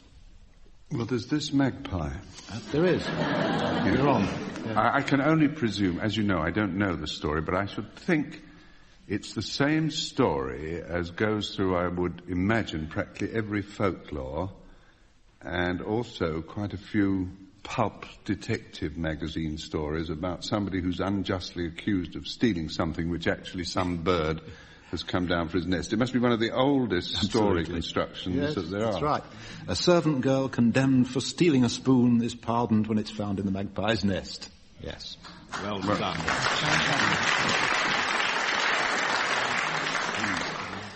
Memorable moments from song lyrics. Question is, which song provides the answer? John, whose hungry mouth is pressed against whose sweet-flowing breast? Can we sing? You can sing if you want to. Yes, do sing, Frank. Go on. Do you think I know this song? Oh, you know it, and Frank is going to sing it. All right. Poems are made. Yes, but can you sing the line? By fools like me. Can't you sing the line? The trouble is, there's not much of a clue. Whose hungry mouth is pressed against whose sweet flowing breast? The tree. Yes, that's right. A tree whose hungry mouth is pressed against what? Whose? Sweet flowing breast. The earth. The earth's sweet yes, flowing that's breast. right, yes, all right. Frank, whose bosom has snow on it? The tree. Yes, thank you. Ian, we'll change the song, I think. Ian, what tool does the umbrella man use for repairing parasols? Oh. Think of the middle bit. Repairs them all with what you call a thingamajig. Yeah, a thingamajig. Bring your parasol, it may be small, it may be big. He repairs them all with what you call a thingamajig. Yeah, marked you. Dennis, what do you fondle when you can't fondle the hand you're fond of? I fondle the hand at hand. That's right. Yes. Yes. From if I'm not near the girl I love. When I can't fondle the hand I'm fond of, I fondle the hand at hand. Yes, from Harbergen Lane.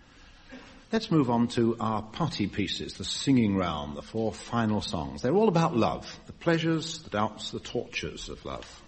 John, the pleasure of love, plaisir d'amour. All right. I'll give you a sort of rumbling type arpeggio. Don't ruin it, because I like I'll try not to.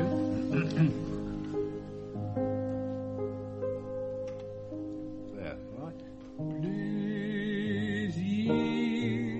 d'amour ne dure qu'un seul moment.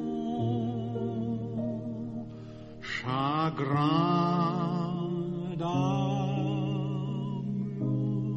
dure toute la vie.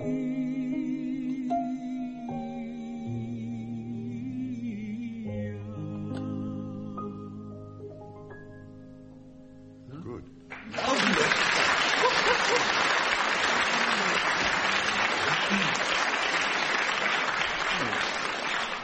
Beautiful and so short. Yes, well, yes. Wait for next John, week. You always sing French that I can understand. That's what's nice about it. Yeah. Frank, when I spoke of the doubts and tortures of love, I had in mind your song, I Wonder Who's Kissing Her Now. Original song of jealousy. Oh, lovely. It's terribly old, isn't it? It's about 70 years old. I wonder who's kissing her now. I wonder who's teaching her how. I wonder who's looking into her eyes, breathing sighs, telling lies. I wonder if she's got a boy, that girl who once filled me with joy. I wonder if she ever tells him of me. I wonder who's kissing her now.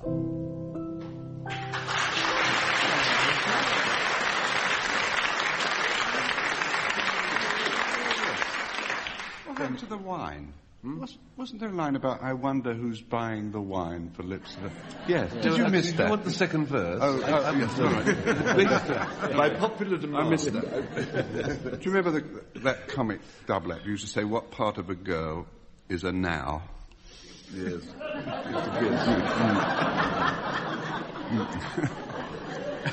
That's the end, is it? Yeah, that's right. I don't rub their noses in it, Steve. No. Dennis, what is the use of loving a girl if the girl don't love you? Right. That one. Yeah, oh yeah. What is the use of loving a girl if the girl don't love you? What is the use of loving a girl when you know she don't want you to? What if she's fair beyond all compare, and what if her eyes are blue? What is the use of loving a girl if the girl don't love you? We knew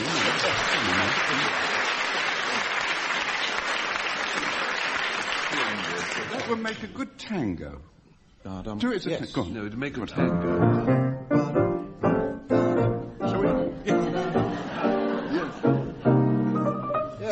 Good, wouldn't it? Yes.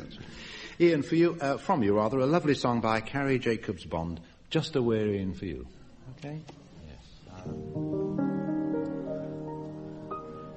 Just a wearing for you, all the time a feeling blue, wishing for you, wondering when you'll be coming home again, restless, don't know what to do, just a wearing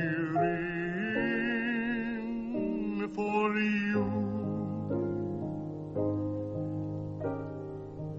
Morning comes, the birds awake, used to sing so for your sake, but there's sadness in the notes that comes trilling from their throats, seem to feel your absence too, just a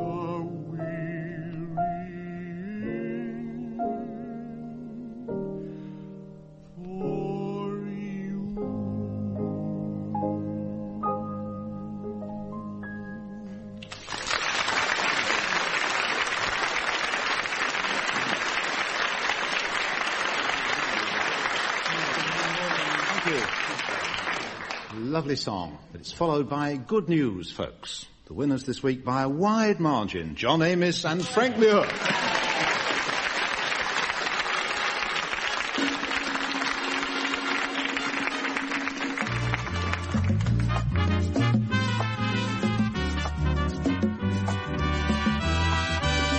Taking part in My Music were John Amos, Frank Muir, Ian Wallace and Denis Norden.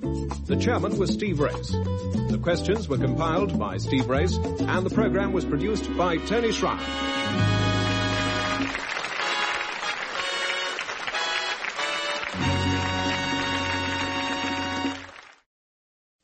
We present My Music. A musical panel game devised by Edward J. Mason and Tony Schreier. And here to introduce the teams is Steve Race.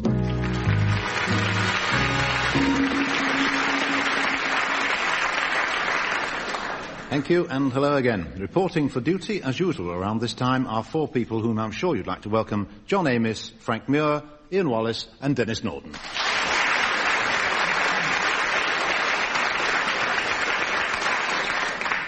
This opening round concerns memorable music events, compositions, or people. John, Meyerbeer, Hummel, Spohr, and Moscheles, among others, were all present at a historic musical event in 1813. I'm going to ask you what the event was when you've heard this hint.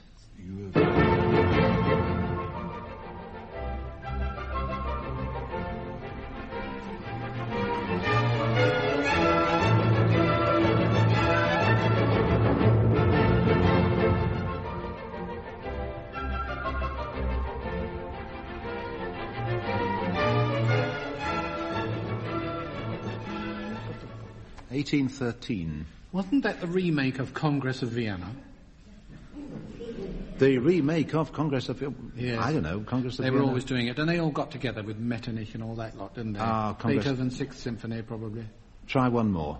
Seventh. Yes, Beethoven's seventh Symphony. It's the scherzo from the seventh. Yes, they were all either in the orchestra or sitting in the audience at the time. All these marvellous composers were all there, and it was Beethoven's last appearance as the sole conductor of one of his own works.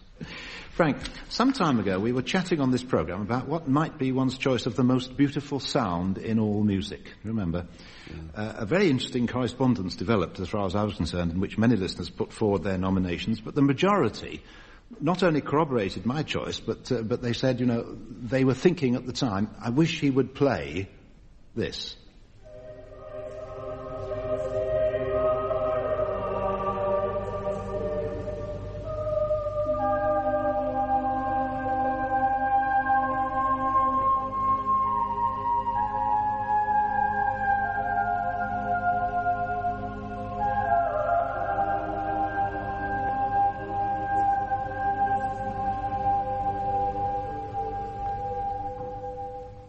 marvellous sound. Before Dennis's voice broke, he was so good, wasn't he?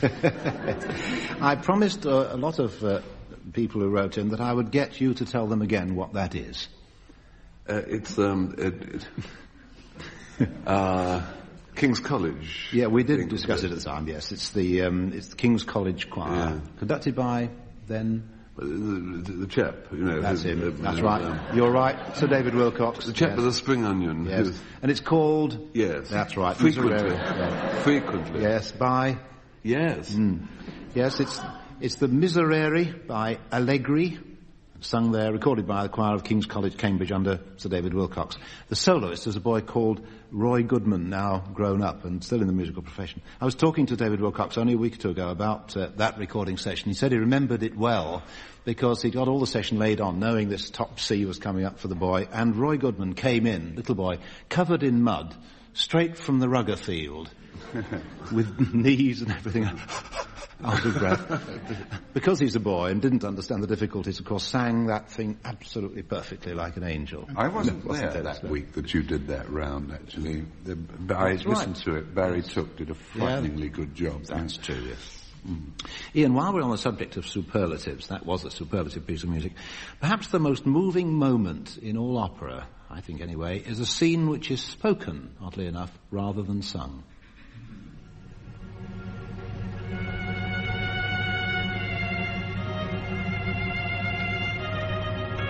Celeste la promessa, la disfida ebbe luogo, il barone fu ferito però migliora, Alfredo in stranio suono.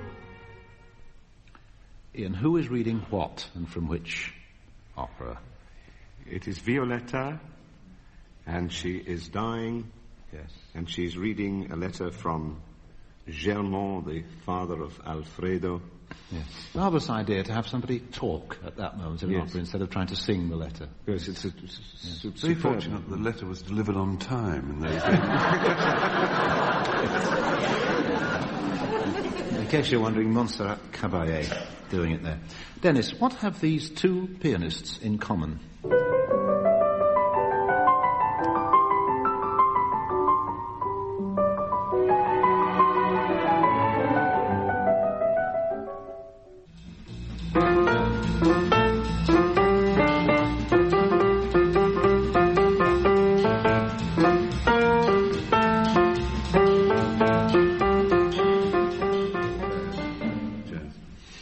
I don't know what he did to the first one, but he didn't do right with the second one. No, he did. So I'll accept your view that he didn't do right by both tunes, or the two pianists didn't do right. Can you think of a pianist who's likely to... It's the same person, you see, who's likely to have done both those performances. One rather beautiful and the other quite grotesque. Present company accepted. Yes. Previn Company... Previn and Andre Previn. Thank you, John. Yes, of course. John, do you want to give him a mark, or will you keep it to yourself? Oh, no, let him have it. Yes, that's right. Should we give John a mark as well? It's that sort of programme, see? Right. Yes. In the House of Commons, they call that pairing. Yes. I'm going to play a medley of 8 tunes on the piano. Good luck. Thank you. It always goes down rather well. Yeah. What I want, Peter, the first 4 titles from John and Frank, right, and the final 4 titles from Ian and Dennis. All right, here I go then.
Thank you.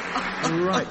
4 titles from John and Frank. The first one's for John. I'm sorry, if there's a lot of burbling noise. The trouble is that when we get to numbers 5 to 8, Frank suddenly becomes very productive. I have to prevent him from writing those down. Well, I know whatever before started the last one, so I had to write the whole lyric out at the end, which John had said at the beginning.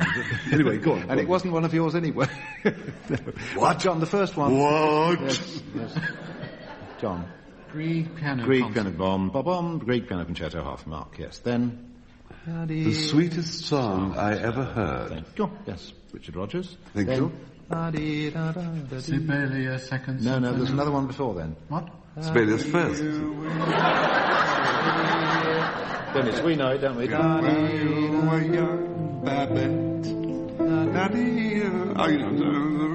Well, it's mixed with Sibelius. I mean, it's not fair, is it? And then came the one you mentioned, John, the Sibelius... Sibelius Tooth. 2, yes. So 1.5 marks out of 2. And love will find a way. It's the first of them. No! Now you've done it. Yes, and so what's the first song, Ian, in your medley? Love will find a way. Love will find a way, yeah. Did you know? No. You did, Dennis, didn't you? Yeah, sure you. Love will find a way. Then came... Well, that's the Grieg piano concerto. Also another part of, yes, that's right. Lullaby of the Leaves. Yes, and the final one?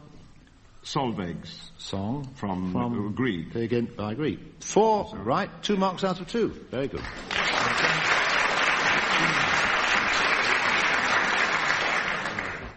Bernard Levin wrote one of his controversial articles in the Times some years ago on the subject of music to sleep to, music which he personally found sleep-inducing, and he gave it the general name of Schlafmusik. Never one to withhold his own opinions, Bernard gave as the leading composers of music to sleep to, in his opinion, Gluck, Delius, Bax, Honegger, Rubra, and Alban Berg. Strange collection, with Elgar's Dream of Gerontius as his outstanding nomination. John, I know you're with him on the subject of the dream, but what other composer sends you to sleep? Send me to sleep? Well, the funniest thing I find is that it's the loudest kind of music that sends one to sleep, not the dreamy stuff. There's nothing like having a good nap in the battle scene from Heldenleben of Strauss. Everything going tonkety-tonk. Which you're playing. And I think that's certainly so for my critical colleagues. Yes. I usually see them asleep, if they're asleep at all, and they often are, yes, in the heavier kind of music. Yes, that's a very profound comment, yes. Well, I wouldn't say that. Well, I think it's a good point to make, put it that way. Frank, who would you nominate as the king of Schlafmusik? I think my Schlafen song would be the barcarolle played by unaccompanied cello. Rather slowly. Yeah.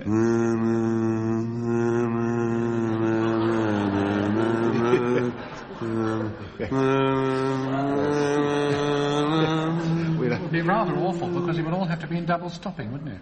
Yes, it would. It would all be in 6, that's right. It would sort of...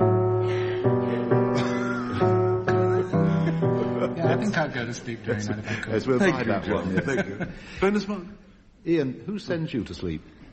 Oh, I'm almost rather excited by loud music, being a simple sort of chap, so I think I stay awake. Always after your vote, What folks. does that make me, Ian? You're profound. We've already established. You're profound, and I'm a simple chap. Populist. Bernard Levin mentioned Delius. If I had a strenuous day and then went to a concert and was listening to Walk Through the Paradise Gardens or The Last Cuckoo in Spring, I think I would might, in a very enjoyable way, yes, nod off. But the last cuckoo, the first cuckoo, is the one Delius wrote about. Perhaps that's not quite so sleep-inducing. Did I ever tell you about the time I nearly got the sack from the LPO when I worked in the office there because a proof arrived one day with a work on it called Delius, on cooking the first hero in spring.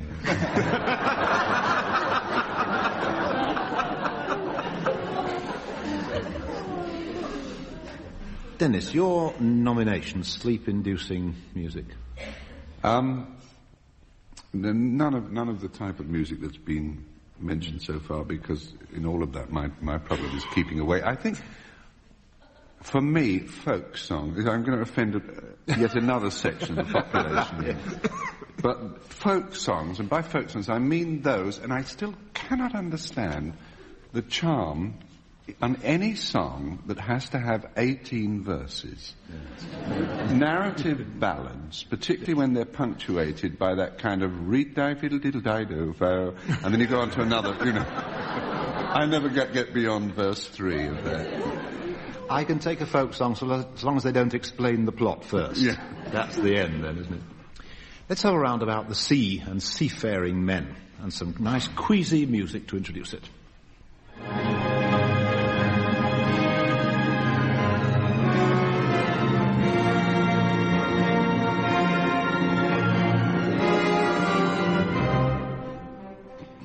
John, what can you tell me about an opera called Le Vaisseau Fantôme, composed by Pierre Dietsch for the Paris Opera in 1842? Composed by? Dietsch. Pierre Dietsch. Pierre Dietsch? Yes. 1840. For Richard Wagner.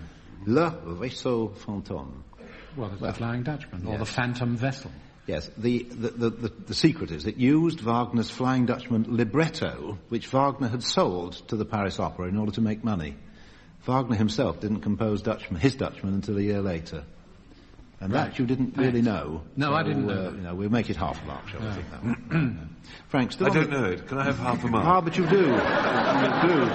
Still on the subject of the sea, it's someone who loves the sea, and you'll know who he is. Here he is. And if I had to lie in seaweed that is 3 feet deep, I could sun myself forever till I fell asleep, while I listened to a surfer playing an old saltwater guitar. Who? It's early Big Daddy, isn't it? Yes. So he was sort of fairly slim Daddy. Burl Ives. Burl Ives, yes, Burl Ives. I wanted an opportunity to quote to you. Hilaire Belloc said, do you know this quotation, Frank? He said, "I am afraid of any reasonably good woman and of the sea, let alone dentists." It's good. Nice. Ian, still nautical or marine. If the Old Superb is number 3, what are numbers 1, 2, 4 and 5?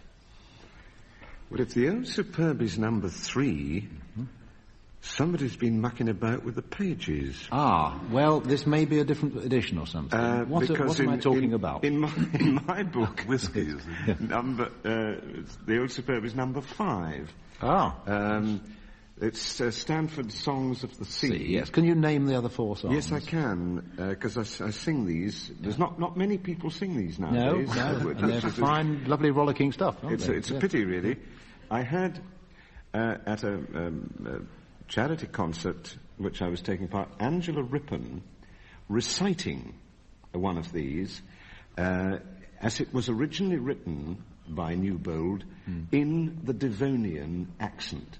And it sounded absolutely super. Yes, and lovely. we're talking about Drake's drum. Yes, that's one of them. Yes. And she did this marvellous. I can't attempt to do it, but it sounded great.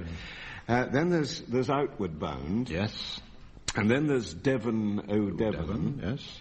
The next one is Outward Bound, and you really have to gird yourself again because it's very sustained. And by the time you've sung 3, you're getting a bit weary at that point. And then you get finally to number 5, which is the Old Superb. Yes. You haven't mentioned Homeward Bound. Oh, yeah, I'm sorry. I meant after Devon, O Devon is Outward Bound before, and then Homeward Bound is the sustained. And then the very frightening thing is if you sing the Old Superb with a brass band, because the introduction to it goes, and then it goes in the sort of euphonium, and you sort of take the bones out of that and come in when you can. Yes. It would be very nice if nobody would write to us about the order, because Ian and I will go to our respective homes and look up the order, and then we'll know. So we don't need anybody to tell us what the order really is. They're Stanford's Songs of the Sea. And jolly nice they are, yes, too. too. Dennis, music, like poetry, can offer a sudden moment, just one line, that makes the blood tingle. However jaded, I could never fail to respond to the line, "We take the golden road to Samarkand." And there are some lines of music like this that make me want to rush off, in this case, and join the Navy.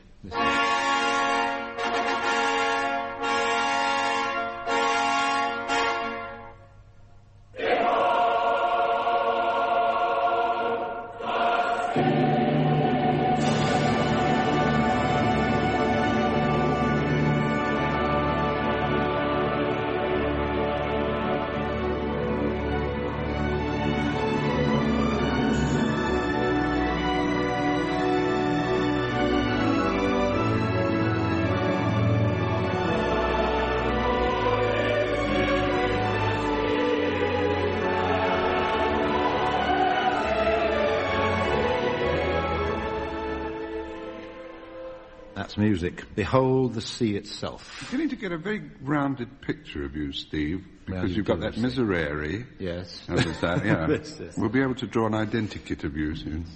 Behold the sea itself. And elsewhere the words refer to the scene at night on the beach alone. Whose words, Dennis? Don't know.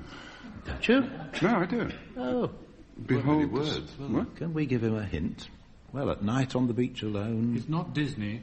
Walt Whitman. Oh, Walt yes, Whitman? your side has got it. Walt Whitman. Well, no, yes. it's only What do you mean because the other side's got it? No,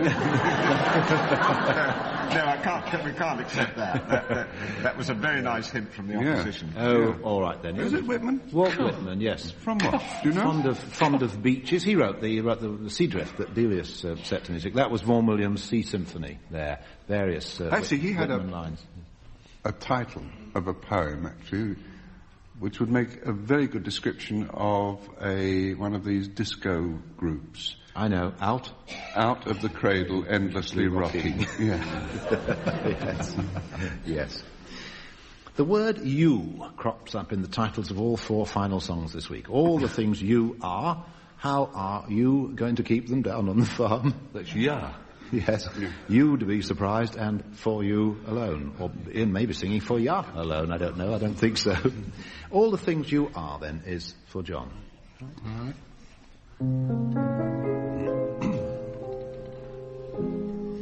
You are the promised kiss of springtime that makes the lonely winter seem long.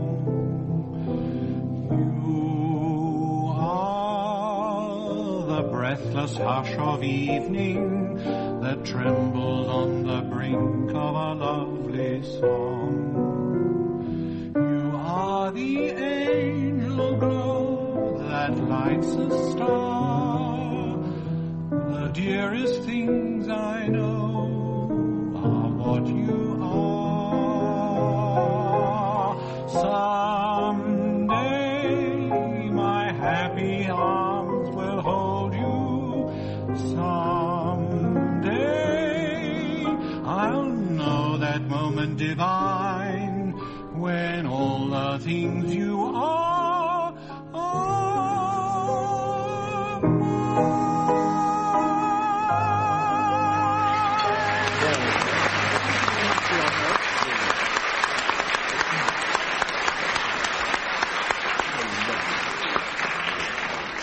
I'm not sure I don't prefer Peter Sellers singing it. Frank, a real rip-roarer. How are you going to keep them, okay? Does it go up much? No, it doesn't, does it? It's about right there. How you gonna keep them down on the farm after they've seen a parade? How you gonna keep them for Piccadilly, jazzing around, pain in the town? How you gonna keep them away from harm? That's a mystery. They'll never want to see a rake or plough. And who the deuce can parley-boo a cow? How you gonna keep them down on the farm after they've seen parade?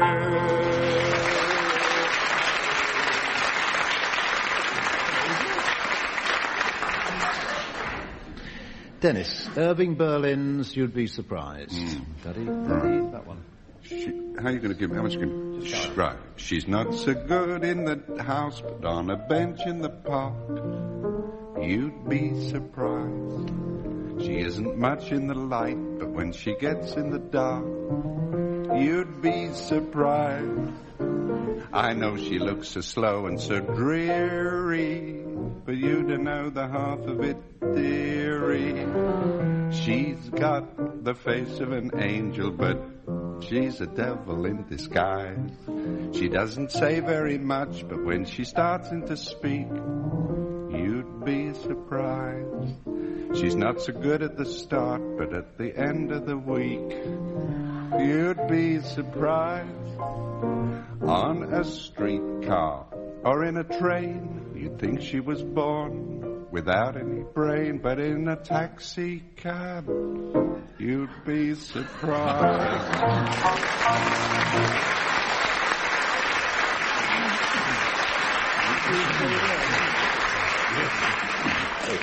The day cannot be long delayed when we have an LP called Sing Along with Dennis. Don't encourage any more of those letters, please. No, I've already said it's on the Oblivion label. Ian, most people call your song Take Thou This Rose, but its proper title is For You Alone. The last line, in fact, rather than the first. It's very daunting, the song copy of For You Alone, because it has on the front the first song ever sung in English by Signor Caruso, and then underneath, with enormous success.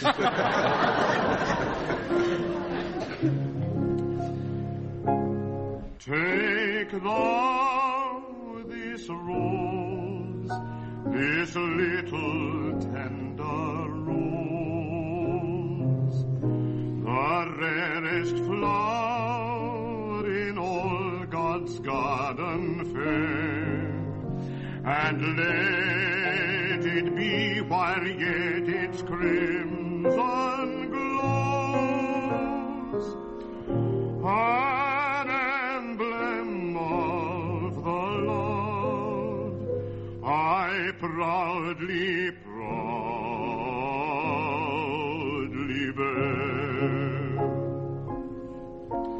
Take thou this heart, the heart that loves thee well, and let it flame before thy shrine, my own. Take thou my heart, for all your dear eyes tell,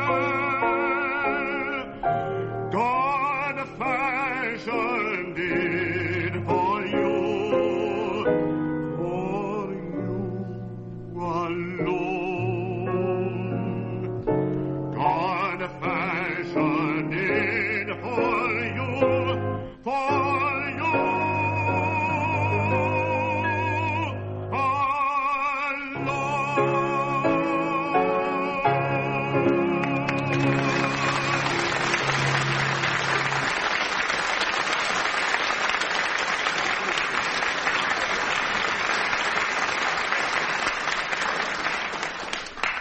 End of the show, I'm afraid. A victory for nobody this week. It's a tie.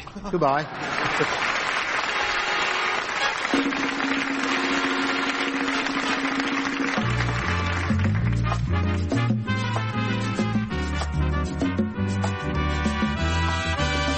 Taking part in My Music were John Amos, Frank Muir, Ian Wallace and Denis Norden. The chairman was Steve Race. The questions were compiled by Steve Race, and the programme was produced by Tony Schreier.